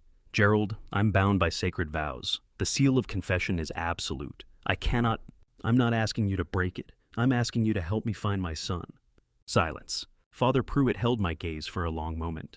Have you checked Elliot's favorite places? Have you thought about what he values most? What does that mean? It means, Gerald, that sometimes the answers we need are in the places we've already visited, in the memories we carry together. I wanted to take him by the shoulders. 35 years of drawing out witness testimony taught me to recognize when someone is steering you without saying the destination aloud. A message, I said, here in the church. Father Pruitt stood crossed to the office doorway, paused with one hand on the frame. Sometimes people leave things for safekeeping, he said quietly, with the church to hold until the right person comes asking. He walked into the chapel. Conrad and I followed. Father Pruitt moved past the pews toward the confessional. Beside it stood a wooden donation box, the kind meant for anonymous gifts. He opened it. Inside, sealed in clear plastic, a prayer book, blood-stained, old blood, brown and dried. My hands were unsteady as I lifted it out. Someone came to confession the night of the explosion. Father Pruitt said, his voice careful and even. Bandaged, injured. I cannot say who, but he left this for the church. Said it was for someone who would understand. The sequence snapped together. Elliot had survived the explosion, somehow swum ashore, or been pulled from the water, and reached St. Andrew's that same night while Renata believed him dead. Then she found him and took him back before he could reach anyone else. The prayer book, the blood, the message, all of it compressed into those few desperate hours between the blast and whatever came next. I opened the prayer book. A bookmark at Psalm 27, handwritten in Elliot's unmistakable script, only my father understands. Trust the lighthouse. The words struck me like something physical. How does a priest lead a father to his living son without breaking the seal of confession? That phrase, Father Pruitt said softly. Does it mean something to you? I couldn't speak, could barely draw breath. Only my father understands. Catherine had said those exact words at her own funeral. I had been speaking with Father Pruitt about Elliot, about how I feared my son would struggle without his mother, about whether I was enough. Catherine had been listening from her hospital bed in her final days. After she died, Father Pruitt told me what she had said. Only my father understands what Elliot needs. Gerald will protect him. 4 years ago. A phrase that belonged to Elliot and me alone. He was here, I whispered. Elliot was here the night of the explosion. Father Pruitt said nothing. His silence was answer enough. Was it really him, Father, or someone he sent? Father Pruitt looked at the prayer book in my hands, at the dried blood, at the words written in my son's hand. I cannot say who came to confession, he said carefully, but I can say that whoever left this book believed the person who found it would know precisely what it meant and where to go next. Trust the lighthouse. Cape May Harbor Lighthouse, where Catherine and I had scattered her ashes, where Elliot and I stood together at dawn and watched the sun come up over the Atlantic, where the USB password had led, the place only family knew. Elliot was alive, had been alive 11 days ago, injured, in hiding, unable to reach me directly but leaving a trail, the prayer book with UV reactive blood, the hotel room registered under my middle name and my mother's maiden name, the USB encrypted with our most sacred memory, and now trust the lighthouse. Thank you, Father, I said. He nodded. Find what you're looking for, Gerald, and when you do, remember that faith sometimes requires patience. Conrad and I walked out into the October sunlight. The lighthouse, Conrad said. Cape May Harbor, where we scattered Catherine's ashes. When, yes, I looked at my watch, 11:30 a.m. Now, I said, before Adriana works out what we know, before she realizes Elliot left a trail, we go now. 2 days had passed since the lighthouse. 2 days of searching among the rocks and finding nothing but salt air and memory. Elliot had left breadcrumbs, but the last one remained out of reach. And now seated in the Rittenhouse Square hotel lobby at 2 p.m. on day 13, I watched Renata Voss come through the entrance with a man in a $1,000 suit at her side, and I understood immediately that she'd come to make an offer she expected me to decline. She wore black. Perfect widow's mourning pearls hair, drawn back the mask of grief fitted with precision. The man beside her was corporate attorney from top to bottom, Philip Crane, early 40s, the kind of lawyer who bills $800 an hour and justifies every penny by knowing which laws bend and which break. They came to my table. I'd been sitting here since noon, visible, predictable, the tracking chip broadcasting my position, so Renata would know exactly where to find me. Gerald, Renata said, her voice low with manufactured sympathy. Thank you for agreeing to meet. I hadn't agreed to anything. I let it pass. Crane set a leather portfolio on the table between us. Mr. Whitfield, Mrs. Voss wishes to resolve this matter amicably. Given the painful circumstances, she's prepared to offer a substantial settlement. He opened the portfolio. Legal documents prepared in advance, settlement agreement already typed and formatted waiting for a signature. $500,000, Crane said. Cash delivered within 30 days. In exchange, you withdraw all claims to Elliot's estate and discontinue any further legal inquiries into his business affairs. I read the first page slowly. Let them wait. Let them read patience as deliberation. My son's estate is valued at $43 million, I said at last. You're offering me 1% to go away. Renata leaned forward slightly. Think of it as a gesture of goodwill, Gerald, for Elliot's memory. Neither of us wants this to turn adversarial. The figures told me everything. She'd drafted this offer days ago. She knew I was digging. She'd found something that worried her enough to try purchasing my silence. I won't withdraw, I said. Not until I understand what happened to my son. Crane began to answer, but Renata cut him off with a small motion of her hand. Philip, give us a moment. This is a family matter. Crane hesitated. Mrs. Voss, a moment. She repeated, the warmth entirely gone now. He gathered the portfolio and relocated to a table 20 feet away, near enough to remain visible, far enough not to hear. Renata's expression shifted. Nothing dramatic, just small calibrations. The smile cooling, the eyes hardening. Whatever warmth had been there draining away. I noted it. Renata coming here in person was a tactical mistake. She was rattled enough to abandon her usual remove, which meant my investigation had reached something she couldn't afford to ignore. Gerald, she said quietly, you're a former judge, a man of logic and reason. So, let me be direct. Elliot is gone. Nothing you do will change that. Continuing this pursuit, it's not healthy. Not for someone your age. My age, you're what? What I am about to share changed the weight of everything I thought I understood about the people closest to me, and about how far a calculated mind will go to protect a lie. Before we get there, I want to ask you something. If you suspected someone you loved was quietly working against you, would you confront them directly, or would you go silent and let the evidence speak for itself? 71, 72, living alone in that big house in Bryn Mawr. So many stairs, so many risks. The temperature at our table dropped 10 degrees. Are you threatening me? Renata's smile was ice. I'm expressing concern for your well-being. Elderly people living alone sometimes have unexpected accidents. Philadelphia winters are very slippery. Falls hypothermia, such tragically common ways to lose a father. She let the words settle there, casual, almost conversational. Fathers should know when to let go, she continued. When to stop asking questions that have no good answers. When to accept a generous offer and live comfortably on their grandchildren's inheritance. I don't have grandchildren. No, she said softly. You don't, and now you never will unless you find someone else's family to trouble. She rose smooth, controlled the mask already back in place by the time Crane glanced over. Think about the offer, Gerald. You have 1 week to decide. After that, she paused. After that, the settlement expires and you'll be on your own. She walked away, Crane falling in behind her with the portfolio. The hotel lobby settled back into its usual ambient hum. Quiet voices, cups on saucers, business people bent over laptops. I sat there motionless, replaying every syllable. Philadelphia winters are very slippery. My phone buzzed. Conrad. We got it, he said immediately. Every word on record. That's a direct threat, Gerald. We can move on her right now. No, I said. Not yet. A beat of silence from Conrad's end. Elliot's USB, I continued. The victim research. I need to check something. I pulled the files up on my phone and scrolled to the previous victims folder, opened Nathan Hadley's case file, located the witness statement from Hadley's sister, dated 2 weeks before Hadley disappeared. Nathan called me upset, said Renata had been making odd remarks about accidents, about how dangerous solo hiking could be. She seemed concerned, but something felt wrong about it. I told him to be careful. 2 weeks later, he was gone. Brandon Pratt's file, business partner statement, 13 days before Pratt drowned. She said something about accidents in winter, like she was genuinely worried, mentioned how many people drown near Catalina every year. Brandon laughed it off. 2 weeks later, he drowned. Philadelphia winters are very slippery. And then it came back to me, that exact phrase buried in Elliot's notes about Hadley's final conversation. But to Conrad, I said, she just put herself on a clock. What?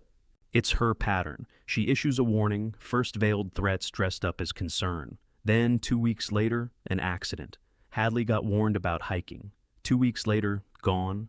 Pratt got warned about drowning. 2 weeks later, drowned. She just warned me about falls and hypothermia, which means I have 2 weeks before she moves from warning to action.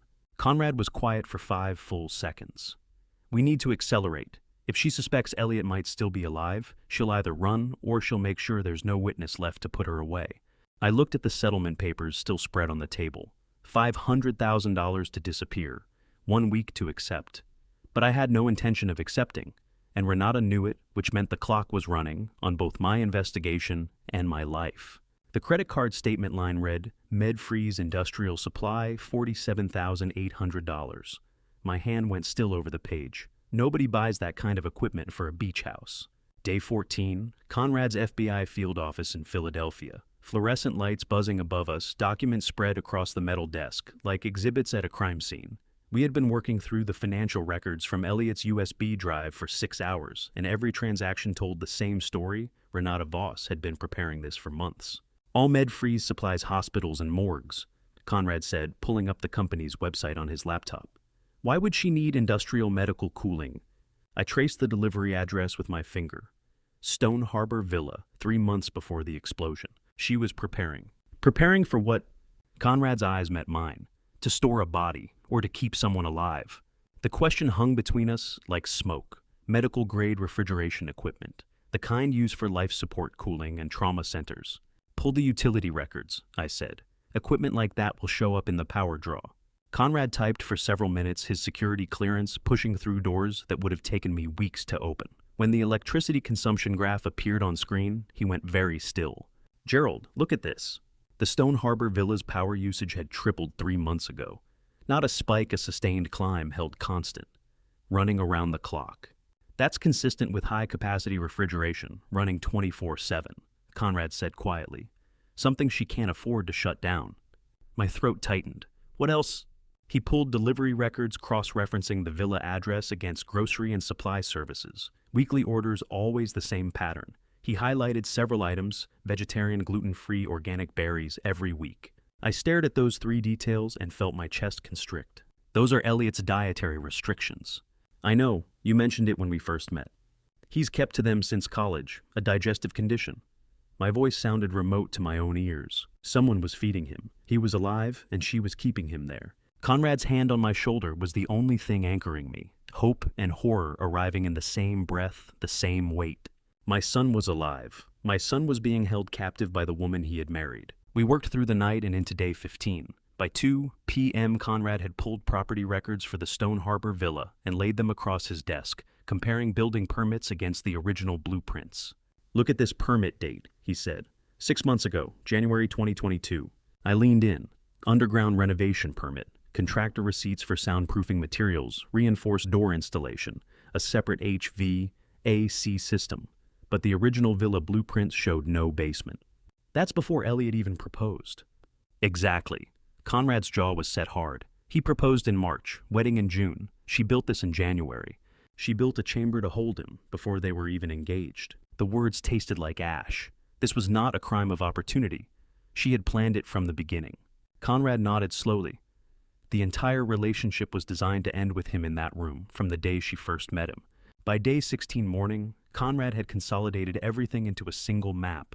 Financial records, utility spikes, delivery patterns, construction permits, all converging on one location. The Stone Harbor Villa, set on 3 acres of isolated peninsula. Nearest neighbor a mile away. Solar panels catching light in the satellite image. Private road one way in, one way out. That's where he's being held, I said. It wasn't a question. Yes. Conrad pulled up the underground chamber specifications. The medical equipment suggests she's maintaining him in controlled conditions. The space is soundproofed, climate-controlled, reinforced. He could be kept down there indefinitely. Indefinitely. Something fractured inside me at the word. Then we go get him, now. With what warrant? Conrad's voice was measured but firm. Everything we have came from Elliot's USB. That's fruit of the poisonous tree without external corroboration. I was on my feet too fast, the chair scraping the linoleum. So, my son is in a chamber under that villa, and we can't legally touch it. Not without independent probable cause a judge will accept. Conrad gestured at the evidence covering his desk. We know he's there, but legally we learned it through unauthorized access to financial records. Any defense attorney dismantles that before trial. We need something external, evidence that gives us grounds a judge cannot dismiss. I stood staring at the satellite image of the villa. My son was beneath that roof, alive, imprisoned, while I stood here bound by the same laws I had spent 30 years enforcing. How do you tell a father his son has been buried alive in the dark for 2 weeks, while the world mourned his funeral? You don't. You find another way. Then we manufacture probable cause, I said quietly. Because I'm not leaving my son in that hole one more night. Conrad regarded me for a long moment. Former Chief Justice Gerald Whitfield suggesting we break the law. You understand what you're saying? I understand exactly what I'm saying. I held his gaze. The question is whether you're willing to help me do it. His silence stretched. Outside the office window, Philadelphia traffic moved past, indifferent. People living their ordinary lives while my son lay imprisoned somewhere beneath the Stone Harbor soil. Finally, Conrad drew the map toward him. Let's talk about our options. The abandoned house smelled of rotten ruin, but Conrad moved through it like he was setting a crime scene, which I realized was precisely what we were doing.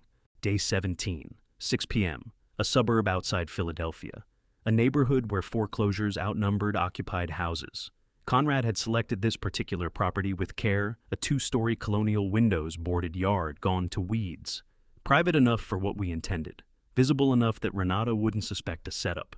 I'm roughly Elliot's build, Conrad said, measuring himself against the doorframe. In dim light bandage, she'll think it's him long enough to act. I swept my flashlight across the peeling wallpaper, the water-stained ceiling. And if she realizes it's a trap before she incriminates herself, then we've shown our hand, and Elliot stays in that chamber until we find another way. Conrad's voice was matter of fact.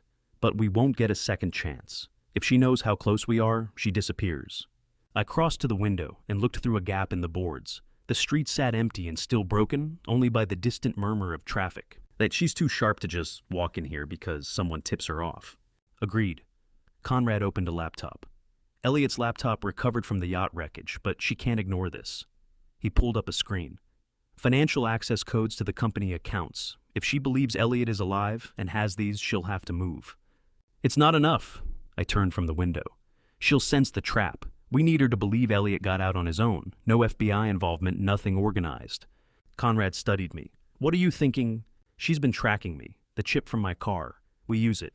I activate it, drive here like I'm paying a secret visit to Elliot. She follows my signal, watches me enter and leave. Then she goes in and finds him alone. You're making yourself the trail. Conrad's expression darkened. If she decides to take you out first instead of following, the trap collapses and you're dead. The words came easier than they should have. It's the only move that reads as genuine. She has to believe I found Elliot, that this is real. Conrad was quiet for a long moment. There's something else about this house you should know. What? The address, 312 Birchwood Lane. He watched my face carefully. Nathan Hadley's family lived here before Adriana Cale destroyed him, and they lost everything to foreclosure. The room felt suddenly colder. Your first victim, I said. Her first victim, Conrad corrected. If she runs this address and recognizes it, the psychological weight might push her into acting rashly, make a mistake, or it might make her more cautious. It's a gamble either way. He pocketed his phone. But every detail has to sell the story. This location does that. By 7:30 p.m., the operation was taking form. Conrad coordinated through encrypted channels, while FBI tactical teams moved into position. Hidden cameras in 3 rooms. Audio surveillance threaded through the walls. Unmarked vehicles staged 2 blocks out, close enough to respond, far enough to stay invisible. Nobody moves until she attempts physical harm, Conrad said into his phone, walking the first-floor hallway. We need her to cross the line on camera. Entering with intent isn't enough. We need the act. I checked the upstairs bedroom, where Conrad would position himself. Dusty mattress on the floor. One window with a clear sight line to the street. What if she brings someone else to do it? Then we take them both. Conspiracy to commit murder is sufficient for the warrant. Conrad appeared in the doorway. Once she's in custody, we execute the warrant on the villa. We get Elliot out. The timing had military precision. I would arrive at 8 p.m., stay 15 minutes, then leave. Conrad would be in place upstairs, positioned as the injured Elliot. Renata would have a 30-minute window to act before I supposedly returned. Long enough to make her move, short enough to feel the pressure. Its surveillance is hot. Conrad confirmed at 8:15 p.m., touching his earpiece. All positions green, we're live. It landed on me then, with cold clarity. I wasn't just setting a trap. I was volunteering as bait. Renata had killed 3 men. What made me believe I'd be any different? But Elliot was in a hole, 17 days underground. I had spent my entire career believing in law, procedure, proper order. Look where that had gotten us. Sometimes justice required getting your hands dirty, and dusk came quickly, shadows filling the corners of the house. Conrad opened a duffel bag I hadn't noticed before. Bandages, medical tape, IV, tubing, and clothes. Are those, my voice caught, Elliot's hospital clothes from the yacht rescue? Conrad lifted out the shirt, dark staining across the fabric. Blood. Elliot's blood from 17 days ago. It's still in evidence. I signed them out. Why? Because if she gets close enough to examine him, the blood needs to be forensically authentic. Conrad met my gaze. Your son's DNA, his blood type. It makes the bait real. I stared at those stained clothes, the physical evidence of the day I believed I had lost Elliot forever. Now, we were using his blood to catch his captor. How does a father stake his own life on the chance a serial killer will choose greed over suspicion? The answer, when there's nothing else left. Conrad began wrapping bandages around his head and arms, obscuring his features. In dim light, with the right posture, the right clothing, yes, he could pass for Elliot, injured, barely conscious, a target too tempting to pass up. The last chance to reconsider. Conrad said, his voice muffled through the bandaging. Once you activate that chip, we're committed. I drew the tracking device from my pocket. Small and black, a button on top that would broadcast my location directly to Renata's monitoring system. Everything turned on this moment. My son has been in a hole for 17 days, I said. I'm done reconsidering. Conrad settled himself on the upstairs mattress, arranging his body to suggest unconsciousness. Then let's catch a serial killer. 8:45 p.m. FBI teams confirmed, ready through Conrad's earpiece. Cameras rolling, surveillance active. The house was a loaded weapon with the safety off. I held the activation device smooth and cold in my palm. My thumb rested over the button. Either the trap springs tonight, or tonight is my last night. I pressed down. The device vibrated, once confirming activation. Somewhere out at the Stone Harbor Villa, Renata's monitoring screen just lit up with my location. 312 Birchwood Lane, a suburb outside Philadelphia. I checked my watch, 8:47 p.m. If the pattern held, she'd move within hours. The waiting had begun. The headlights cut through the darkness at 11:23 p.m., and my earpiece crackled with Conrad's voice. 2 subjects, medical bags visible, approaching the front entrance. It's showtime. 26 hours since I'd activated the chip. 26 hours of watching surveillance feeds, tracking Renata's movements, waiting for her to take it. She'd been careful, circling, verifying. Now, day 18, she'd finally come. I sat in the FBI surveillance van 2 blocks away, watching infrared feeds across 3 monitors. A black sedan sat idling in the overgrown driveway. 2 figures stepped out. Renata moved first, fluid, deliberate, predatory. The second figure hesitated before following. Zoom camera 2. I said to the technician beside me. The image sharpened. Dr. Warren Colton, 53. Renata's personal physician, the man who had falsified Elliot's DNA identification. I'd suspected his involvement, but seeing him here carrying a medical supply bag, preparing to take part in a murder himself, that removed all doubt. He came in person.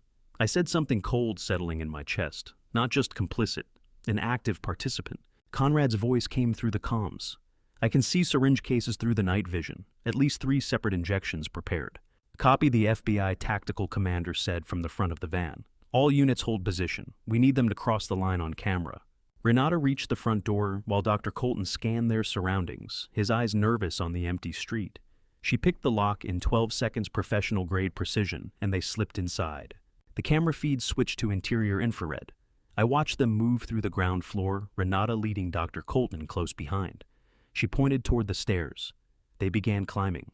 My heart hammered against my ribs. Conrad was up there, bandaged, positioned on that filthy mattress, wearing Elliot's blood-stained clothes. If Renata saw through the disguise too soon. Steady, Conrad murmured through the comms as though he'd read my thoughts. I've got this. They reached the second floor. The bedroom door stood open. Renata entered first, Dr. Colton behind her, both silhouetted in the doorway by the low emergency lighting we'd placed to soften the details.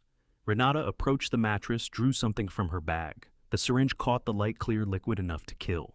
But she didn't inject immediately. She crouched beside the figure, studying him. Then she began to speak, her voice coming through the hidden microphones with absolute clarity. You thought your father was investigating me. Renata's tone was nearly conversational. That chip was mine from the start. I planted it in his arm. I led him exactly where I needed him. Dr. Colton shifted, uneasy. Renata, just administer it. We need to leave. She ignored him, eyes still fixed on the bandaged figure. The chip in Gerald's arm? Did you really think he discovered it on his own? Every move he made I tracked. Every surveillance run, every meeting with Conrad. I knew it all. I listened, and something locked into place. She still believed she was the hunter, not the prey.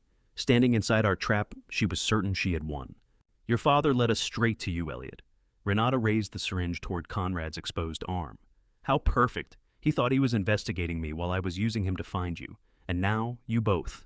Conrad tore off the bandages and came upright in a single fluid motion. Renata froze. The syringe was still in her hand, and for the first time her face showed something other than certainty shock, than rapid calculation. FBI Special Agent Conrad Farley? He said, voice flat and official. You're under arrest for conspiracy to commit murder. Renata stepped back, the syringe still visible in her grip, the murder weapon on camera. This won't hold. No judge will. My voice came through the hidden speakers filling the room. I controlled that chip from day one, Adriana. Conrad told me about it the night he recruited me. You didn't lead me here. I led you into federal custody. Dr. Colton's head snapped toward the speakers, then back to Renata. Confusion and fear warring across his face. We have everything. I continued through the speakers, watching their reactions on the monitor. Elliot's evidence, your threat, recording your financial crimes, and now attempted murder on camera. It's over. Renata moved toward the door. Conrad stepped into her path. Then the tactical team crashed through the front entrance below Boots, pounding upstairs, commands shouting through the house. The bedroom door burst open. 6 FBI agents in tactical gear, weapons, raised lights flooding the room. FBI, drop the syringe. Hands up.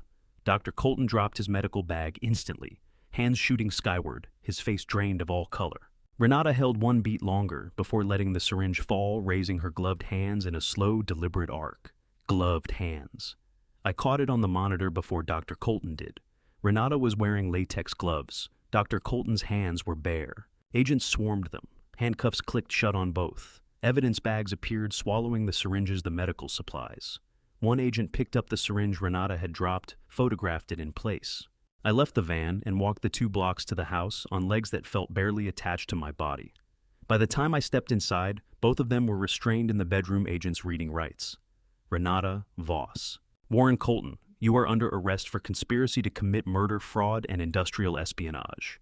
Dr. Colton stared down at his own hands, then at Renata's gloved ones. I watched his face in the exact moment. Comprehension broke through the precise instant he understood what she had done. You!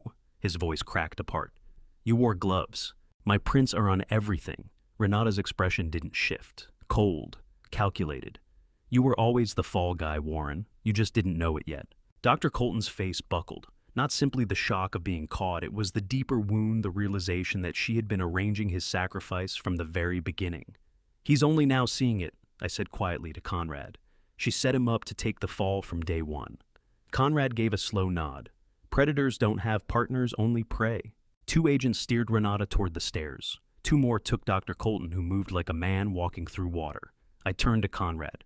"We have the accomplices, but Elliot is still in that chamber, and now Renata knows we're coming." Conrad's phone buzzed. He looked at it, and his expression shifted. "Surveillance team at the villa," he said, voice clipped. "Movement detected inside. Someone's there." My blood went cold. If Renata had a contingency, it had just been triggered. "How fast can we reach Stone Harbor?" I asked. Conrad was already heading for the door. 45 minutes with lights and sirens. "But Gerald, if there's a protocol to eliminate witnesses, Elliot doesn't have 45 minutes. I followed him into the night at a run. I had been sitting outside the interrogation room for 43 minutes when Conrad finally came out holding a sheet of paper, his expression unreadable, either breakthrough or disaster. We'd taken Dr. Colton and Renata directly to FBI headquarters after the arrest. The movement detected at the villa had turned out to be a scheduled security system, reset no active threat. Conrad had insisted we interrogate Colton first, get the access codes before breaching blind.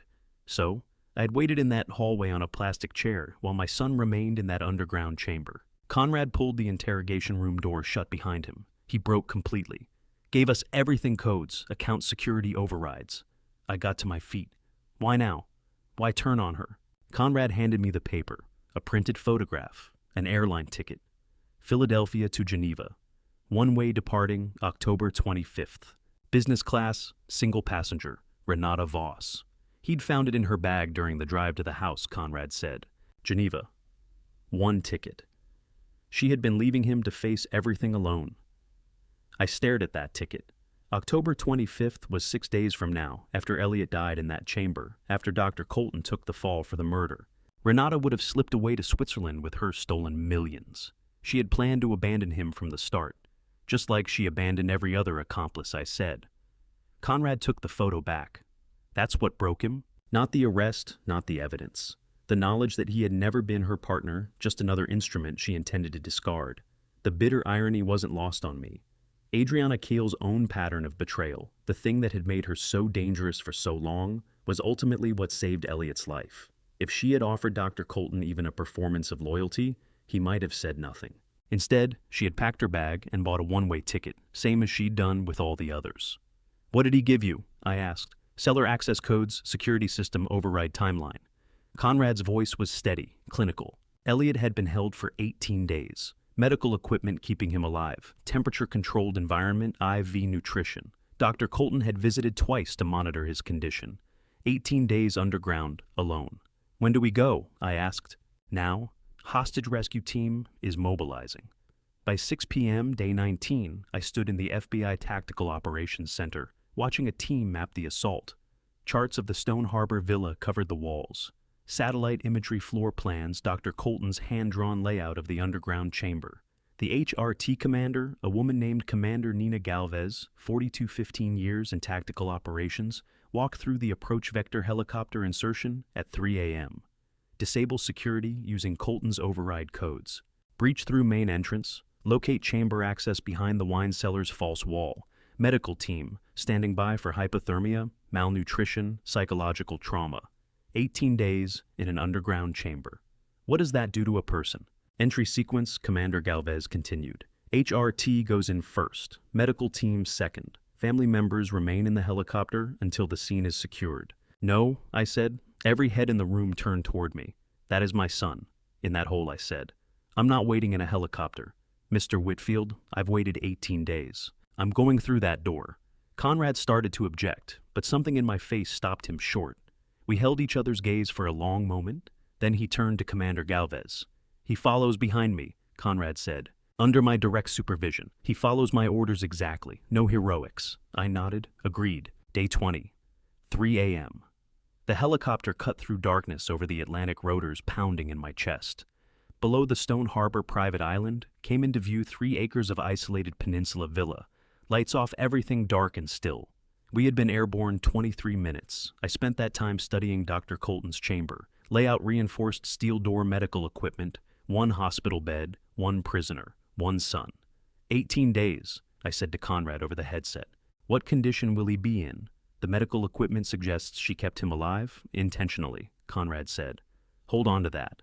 The helicopter settled onto the villa's front lawn. The HRT team deployed first weapons raised night vision active.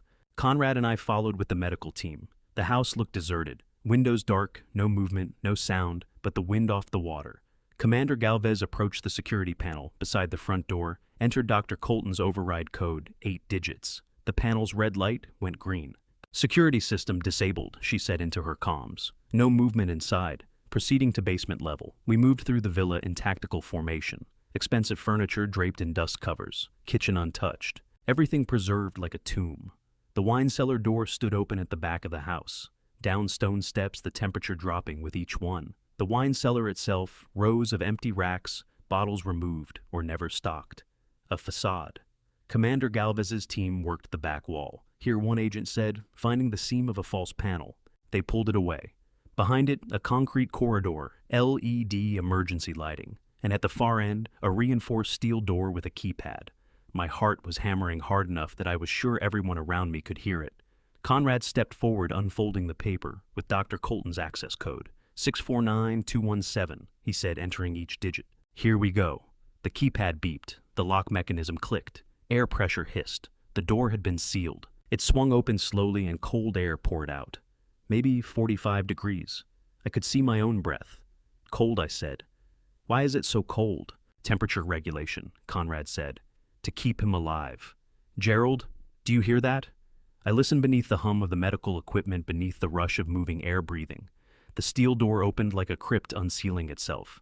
I thought, I am either about to rescue my son or recover his body. Commander Galvez's flashlight cut through the dark. Medical equipment lined the walls. Monitors, IV stands, tubes, cables, and at the center a hospital bed. A figure. I moved forward, but Conrad caught my arm.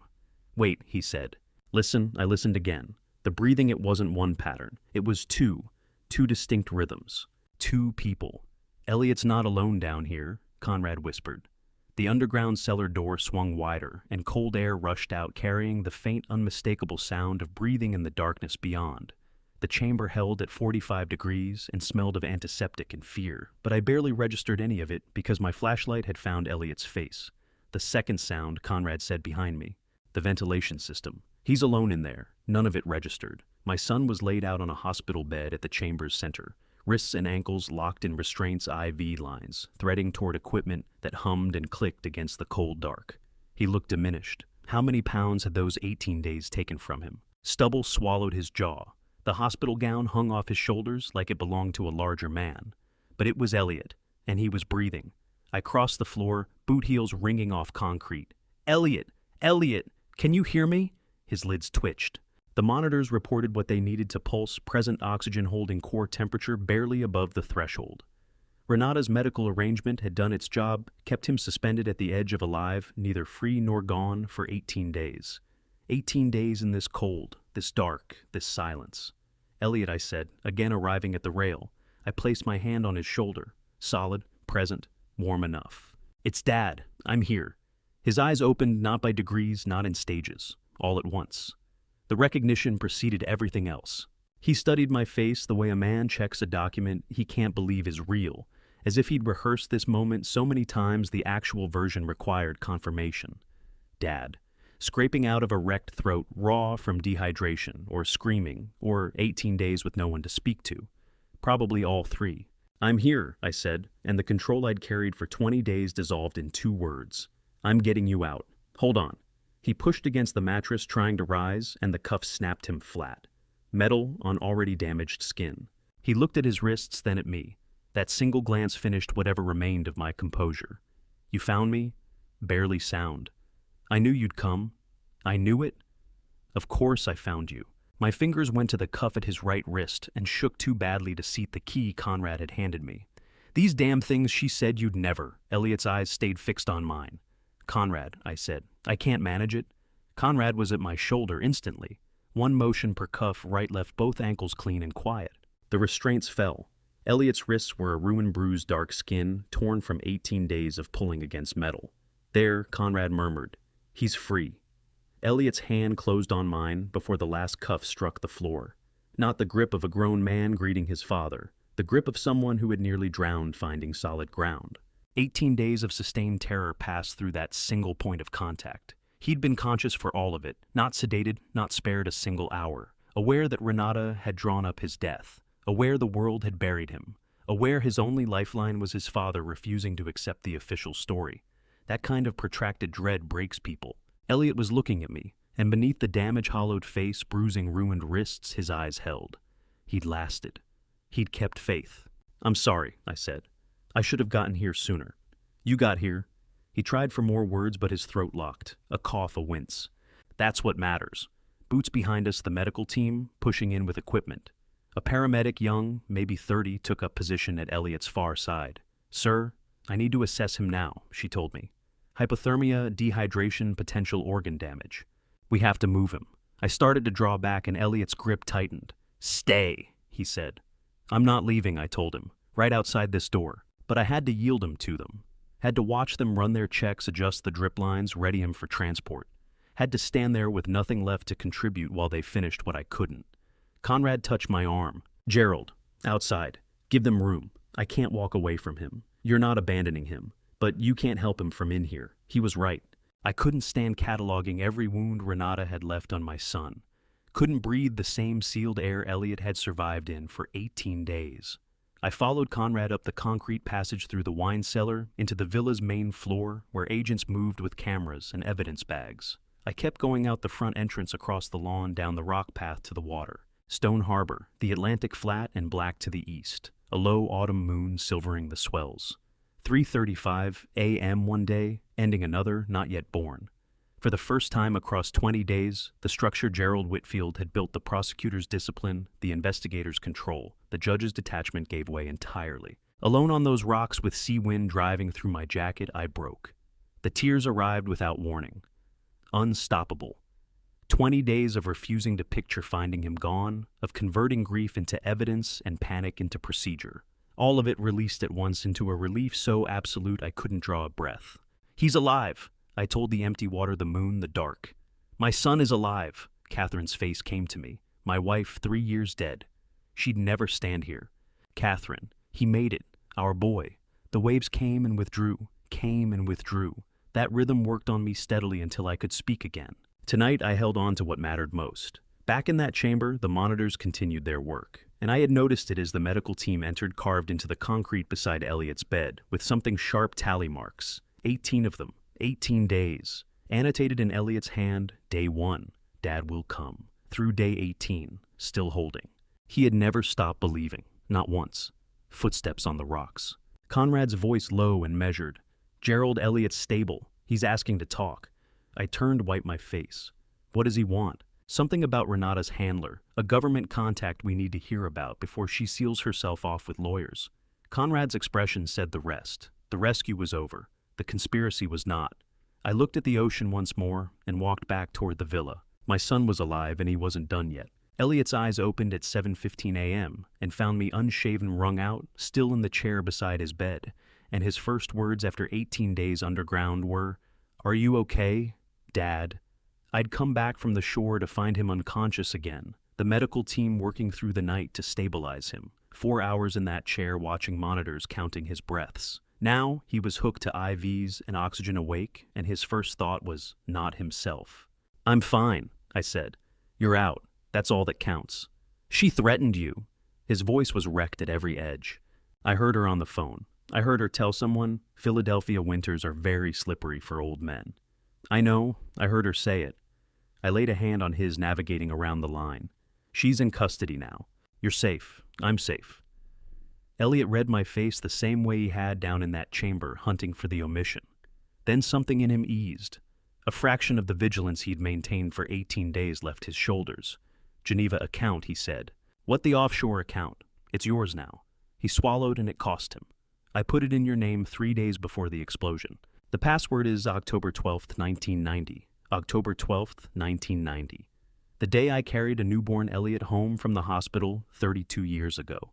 Not his birthday, not the graduation. The day he became mine. You knew, I said. 3 days ahead of time. You saw it coming. I had enough of the picture. He shut his eyes briefly. The financial patterns stopped adding up.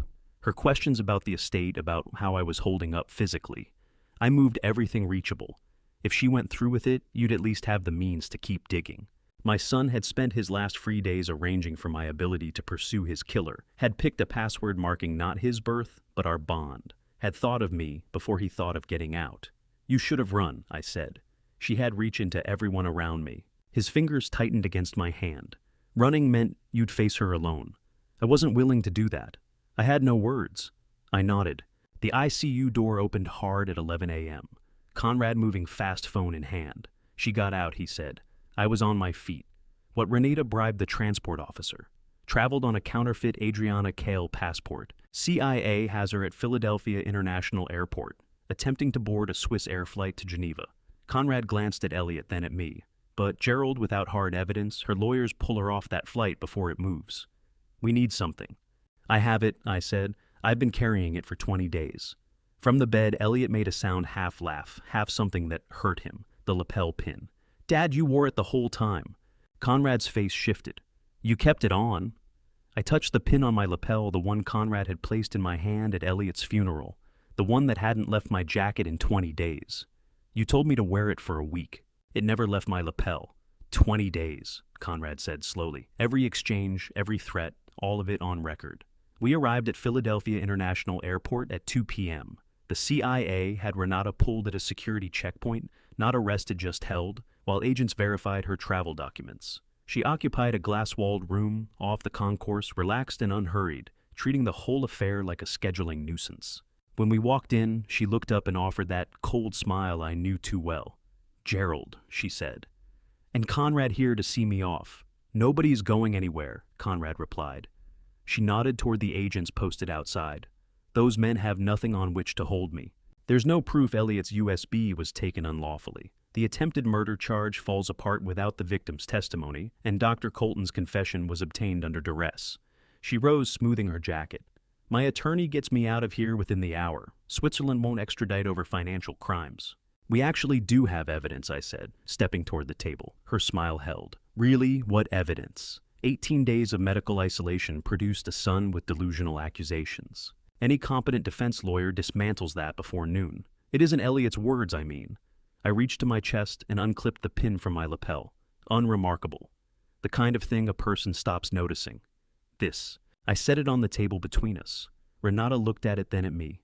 Let me tell you about that pin, I said. Conrad placed it in my hands at Elliot's funeral. It has been recording ever since. The color left her face, not in stages, but all at once. That isn't possible, she said. Conrad produced a tablet and pressed play. Her own voice filled the room, sharp and undeniable. Philadelphia winters are very slippery, Gerald. Terrible accidents happen to men your age. Then the funeral recording, her voice, low, intimate during that embrace. Your son was weak. He never deserved what he built. Then the sessions with Dr. Colton, Elliot's temperature management, the chamber's design, the removal of witnesses. 20 days of evidence, 20 days of her own voice condemning her. Renata's face, perpetually composed, perpetually calculating, always 3 moves ahead, registered something unfamiliar. Genuine fear. Her mask didn't crack. It broke completely. The hunter understood she was now the hunted. Every exchange, Conrad said quietly. Every threat, every confession fully admissible because you approached Gerald voluntarily. No entrapment, no illegal wire. Just an old man with a memorial pin his friend had given him. Federal one-party consent governs this, Conrad added. Gerald held authorized FBI informant status and was a direct participant throughout. Massachusetts law doesn't reach into federal jurisdiction. She couldn't stop staring at that pin on the table, as though it might strike her. Her hand moved toward it, then pulled back. Her eyes came to mine. You couldn't have known, she said hollow. You couldn't have planned this. I didn't engineer any of it, I said. I only refused to stop. Refused to stop digging. Refused to stop listening. Refused to surrender the belief that my son was alive. Renata Voss, Adriana, Kale, serial killer, economic spy. The woman who had gutted 3 companies and murdered 4 men sat down slowly. Since the day I'd first encountered her, she'd always had her next move ready. Now she had nothing. The defeat was absolute. CIA agents came forward with handcuffs. Conrad drew me aside while they processed her. Gerald, he said quietly. The pin captured one more thing. In the funeral recording, when she was holding you, she whispered coordinates: 42.3601 degrees, north 71.0589 degrees west. What that's Philadelphia, a precise point. Conrad's face was troubled. She planted those deliberately. Whatever sits at those coordinates, she needed it on the record, a failsafe or a final trap. I left it there.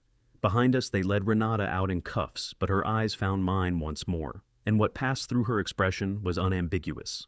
This isn't finished. The coordinates were already pulling at me. They led to a safety deposit box in the Philadelphia Free Library's basement vault. I opened it in November with FBI present and found dossiers on 12 victims, not 3. Conrad and I had gone straight from Philadelphia International to the library that same afternoon. The coordinates were exact to the vault. Box 5931, registered under a shell company. Inside, manila folders. USB drives ledgers, a meticulous record Renata had built entirely herself. 12 victims, Conrad said, moving through the files on the FBI examination table. Gerald, she kept accounts on everyone. Names, dates, amounts, taken 9 years of operations. I studied the names. Some I knew from Conrad's earlier work, Pratt Hartley Hadley. But 9 were strangers to me. Executives, founders, builders, all of them dismantled, most destroyed, or dead. Why document her own crimes? I asked. Conrad held up a USB drive. Leverage insurance proof she could expose her handlers if they turned on her. The encryption matches CIA-grade protocols. She was holding a detonator. By November's end, CIA had assumed the lead. Cracking the USB drives revealed a scope larger than we'd imagined, over $200 million in artificial intelligence intellectual property routed to foreign corporations. This was international economic espionage, not corporate fraud. Adriana Kale's private archive became the engine of her own conviction. Every file she'd hoarded as protection locked another link around her. The case consumed the winter, and into spring-November through May 2023, the FBI and CIA constructing something airtight. They exhumed the homeless man from the Pratt matter. Lab results showed methanol in the tissue, a precise match to the lapel pin audio in which Renata described staging deaths as accidents. Dr. Colton cooperated, fully turning over network structure, handler identities, and operational procedures. Elliot gave his deposition in March. I watched from the FBI observation room through one-way glass as my son answered 6 hours of questions from prosecutors and defense counsel alike.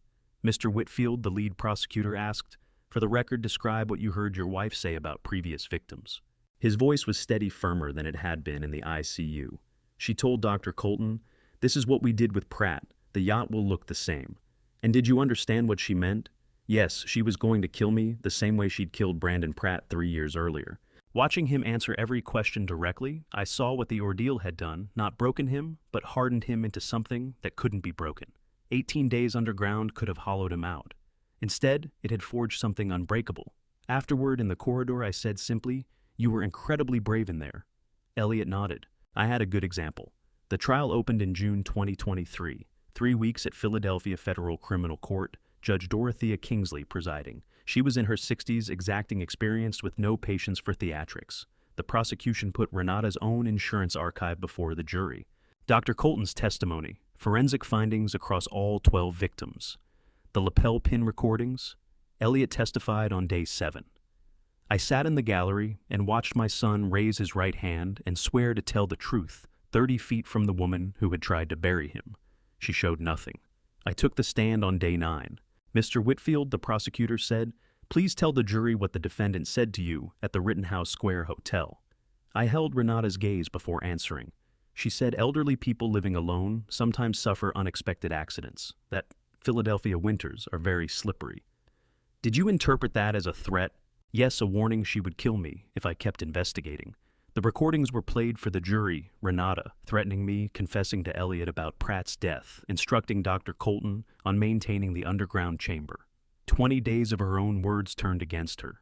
The defense argued entrapment challenged the recording's admissibility, called Elliot's testimony trauma, distorted, but the evidence left no room.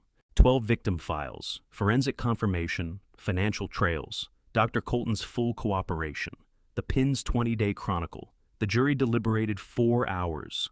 Judge Kingsley read the verdict on July 23rd. The jury finds the defendant guilty on all counts of murder, conspiracy, economic espionage, and fraud. What I felt wasn't triumph.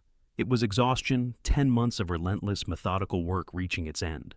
Justice had come. That closed something in me. Sentencing followed in August on a sweltering day the courthouse cooling system couldn't manage. Every seat was taken. Families of the 12 victims, FBI agents, prosecutors, reporters. Elliot sat next to me. Judge Kingsley looked down at Renata. Renata Voss. You are sentenced to life imprisonment plus 30 years on federal espionage charges, no possibility of parole. Dr. Colton received 25 years in recognition of his cooperation. The marshals moved in. She stood wrists bound behind her, an orange jumpsuit in place of the tailored clothes she'd worn throughout the proceedings. Before they moved her, she turned and looked straight at me. Not defiant, not with hatred, only acknowledgement. She had destroyed 12 lives across 9 years, and I was the man who had finally made her answer for it. The one who hadn't walked away. The father who refused to let his son go. When everyone else had urged acceptance and grief, she offered no final words. Only that look. Then the marshals took her out. Outside, August light struck my face like a baptism. Granite steps worn smooth by decades of people arriving at this building in desperation, searching for justice. Elliot stood beside me. Neither of us reached for words. What the silence held was 10 months of legal combat, 18 days of captivity, 32 years of love between a father and son. Nothing needed to be added. Finally, quietly, I said, "It's over." Elliot's hand came down on my shoulder. No, finished. Not over. Finished. I caught the distinction. Over suggested something cut short, interrupted mid-course. Finished meant complete. Every thread tied, nothing left dangling. We headed down the courthouse steps. Conrad's voice reached us from behind. "Gerald." "Elliot." We turned. Conrad was moving fast, phone in hand, face carrying something unwelcome. "Renata's files turned up a name," he said. "Someone who handled false identities, moved her between operations, kept her invisible. The network's fixer. Paper trail shows he facilitated identity changes for all 12 operations over 9 years. Where is he?" I asked. "Unknown," but Gerald Conrad hesitated. "He's still running. Everything that gave Adriana Kale her cover remains intact." Elliot and I looked at each other. Renata was convicted. Dr. Colton imprisoned. 12 families had their verdict. The key players were finished. But the man who'd handed Adriana Kale a revolving door of identities, who'd made her appear and vanish across continents for 9 years, was still in business, still available to the next predator. The question sat between us. Unspoken, was hunting him still our responsibility, or had we secured the only outcome that ever really mattered? That first morning, coffee tasted like hope. Elliot propped up in his rehab bed, color flooding back into his face, and me finally believing my son would pull through. September. I'd turned down Conrad's offer to join the fixer hunt. So had Elliot. We'd gotten what we came for. Elliot alive. Adriana convicted, justice delivered. Let the CIA manage what remained. We had our own rebuilding ahead. Every morning at 7 a.m., I walked into Philadelphia Rehabilitation Hospital with 2 coffees. 3rd floor room 312.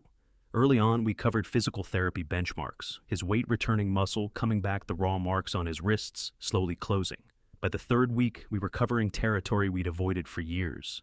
"I should have taken your warning seriously," Elliot said one morning in late September. About Renata, about how fast I moved. I was certain I had it figured out. "You were in love," I said, "or close enough. That's not a crime. It nearly got me killed, but it didn't." I pressed the coffee into his hand. "You're here. You made it through. That's what matters." That same morning, we talked about his mother, about Catherine's death 3 years ago, about my grief, about how far apart we drifted in the silence that followed. Things I'd left unsaid for too long. Nearly losing him had given me the words. "Dad."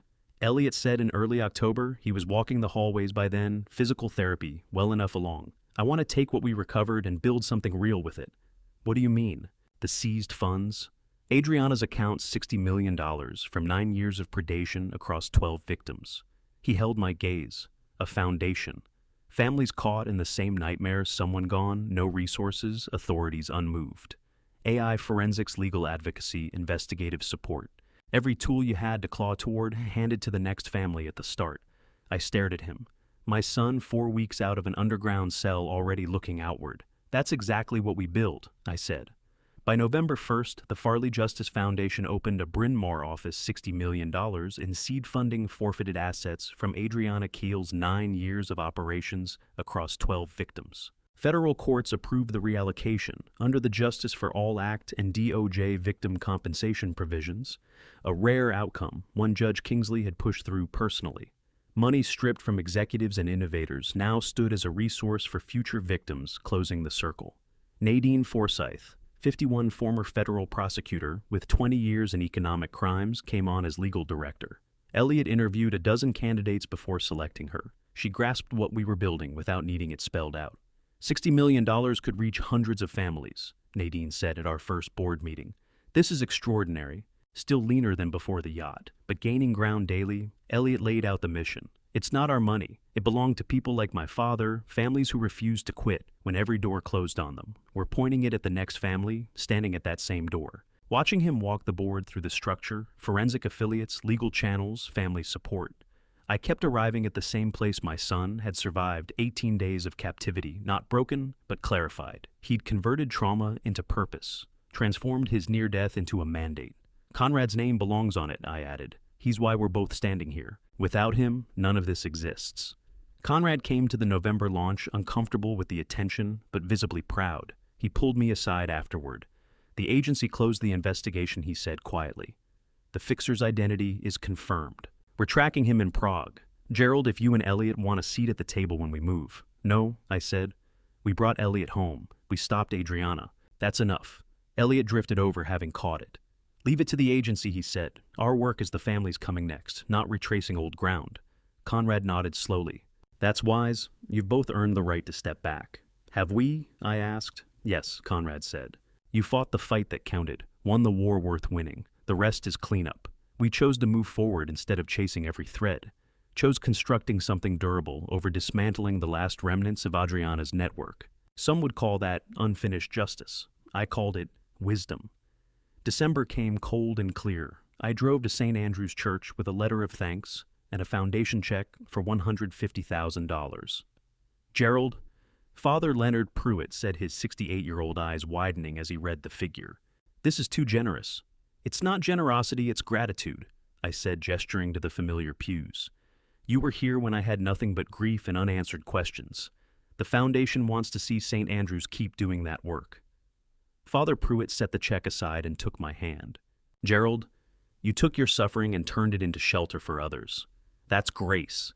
I just want to spare the next father the road I walked. You already have, he said quietly. The foundation will reach lives you'll never know about. Children who will still have their parents because you refused to let Elliot go. Father Pruitt left to prepare for evening mass, and I stayed behind. The church settled into silence. December light moved through the stained glass, throwing colored shapes across the empty rows. I knelt at the front pew. My prayer climbed through St. Andrew's rafters like incense. I prayed for the families the foundation hadn't found, yet the ones still in the dark. I prayed for the 12 victims Adriana had consumed. I prayed for Elliot's continued recovery. And I prayed for Lily Pratt, 6 years old, being raised by her grandparents in Providence after Adriana Kell murdered her father, Brandon Pratt, 3 years ago. Lily Pratt had no idea the Farley Justice Foundation was quietly funding her education. A full scholarship through college anonymously arranged a thread connecting her worst loss to a more open future. She'd grow up without her father, but she'd grow up with footing beneath her, with doors unlocked, with the unspoken knowledge that someone had marked what was taken from her. I crossed myself, stood and checked my phone. Text from Elliot. Dad, first case just came in. Chicago. A woman says her tech exec husband disappeared. Police ruled it suicide. She doesn't believe it. We can help her. Something eased in my chest. The work was beginning. In Prague, Conrad was tracking the man who'd made Adriana Kell's operation possible. Here in Philadelphia, Elliot and I were building something that would outlast all of it. I texted back, I'll be there in 20 minutes. The future was waiting. Elliot showed up Saturday at 8 with 2 coffees from our usual place, and I didn't need him to tell me the order, same one every week since September. I'd resolved to step back from the foundation's daily operations. The Chicago case, every case after it, was Elliot's. I'd consult when sought, advise when needed, but the work belonged to him now. He'd earned that. More than that, he needed it. Purpose is part of what heals a person. 4 months, and his car had arrived at my driveway at exactly 8 every Saturday without exception. I watched from the kitchen window as he stepped out, 2 cups in one hand, his stride even, and unhurried the walk of a man fully restored. No cane, no hesitation. 18 months of rehabilitation, physical and otherwise, had returned everything.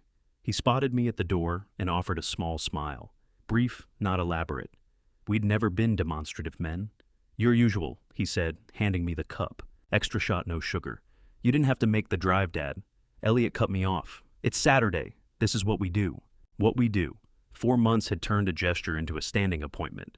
In September, he'd brought coffee to my hospital room each morning. Now, he came to my house every Saturday. Roles reversed, the son tending to the father who'd once gone searching for him. We walked out to the porch overlooking Philadelphia Bay. A December morning, cold but clear winter sunlight, turning the water into scattered diamonds. Sailboats drifted along the horizon. Out there somewhere, ordinary people were going about their ordinary lives, with no idea that 13 months ago, my son had been held underground, and I had been hunting a serial killer. We settled into porch chairs I'd owned for 15 years. A comfortable silence fell between us, the kind that only grows between people who've passed through fire side by side. "Chicago case closed yesterday," Elliot said after 5 minutes. "We got her the evidence she needed." "That's good. She deserved answers. Police are reopening it as homicide. Our forensic partnership found traces they missed." Elliot sipped his coffee. "Nadine thinks we'll have 3 more cases by New Year." I nodded. The foundation was doing exactly what we'd intended, helping families who couldn't advocate for themselves, putting in their hands the resources I'd had to claw for at every turn. We sat quiet another 10 minutes, watching the sailboats, watching the bay catch the light. No need to fill the silence. Neither of us had ever been the talkative sort. Then Elliot simply laid his hand on my shoulder, the plainest gesture carrying everything that didn't need to be spoken. Gratitude, love, the recognition that we'd both come through something that should have broken us. "Thanks, Dad," he said quietly. I put my hand over his. "For what?" "You know for what." I did, but we didn't need to spell it out. The whole past year lived in that touch. 18 days underground, 20 days of investigation, 10 months of trial and recovery, 4 months of Saturday morning coffee. All of it folded into one hand, on one shoulder, overlooking Philadelphia. My mind drifted through the key moments. Elliot at 17 standing in the courthouse gallery, watching one of my trials. Afterward, he'd said, "I want to change the world, Dad, not judge it." I'd assumed he meant he had no interest in becoming a lawyer, but he'd meant something deeper than that. He wanted to build, not condemn. Create, not prosecute. And he had done exactly that. Built a tech company valued at $75 million before he turned 32. Would have kept right on building if Adriana Cale hadn't made him her target. Now he was building again. A different kind of company, the same drive to change things. "You know what I keep coming back to," I said quietly. "You at 17 watching one of my trials." Elliot's mouth curved slightly. "I wanted to change things, still do. I think you are." I tilted my coffee cup toward the foundation's direction. "That place is changing things every single day. And saving families, giving them what you had to fight for alone." "We're giving them what you taught me," Elliot said, correcting me. "Never give up. Never accept the easy answer. Never stop believing the person you love is worth saving." I thought of that 17-year-old Elliot saying he wanted to change the world and understood that my son had never abandoned that wish. He'd simply learned the brutal way how the world changes people first. Adriana Cale had tried to shatter him. Instead, she'd forged something harder. Other moments moved through my mind. Father Leonard Pruitt in the empty church offering guidance when all I had was grief and questions. Conrad Farley at the harbor bar with the FBI proposal, the start of everything. The lapel pin moment at Elliot's funeral, holding Renata while she whispered her confession. And I knew in that first instant what I would do, and never once wavered. Every choice had led to this Saturday morning, this coffee, this silence, this hand on my shoulder. "There are things greed cannot touch, Elliot," I said. "I learned that this year." "What things?" I watched Philadelphia Bay catch the December sunlight like scattered diamonds. Adriana Cale had spent 9 years collecting actual diamonds. $200 million stolen. 12 victims destroyed, elaborate schemes threading across continents. All that planning, all that intelligence, all that ruthless efficiency, and one father's love had stopped it. "This," I said, "you and me, Saturday mornings, a father's love." I never lost what mattered most. Elliot's hand pressed tighter on my shoulder. I thought about the Farley Justice Foundation. We'd built it to help future victims, to honor Conrad Farley, to turn Adriana's stolen fortune towards something decent. But I understood now it had done something else. It had saved us. Given Gerald and Elliot Whitfield a shared purpose out of the wreckage of betrayal, turned our trauma into a reason to heal alongside each other.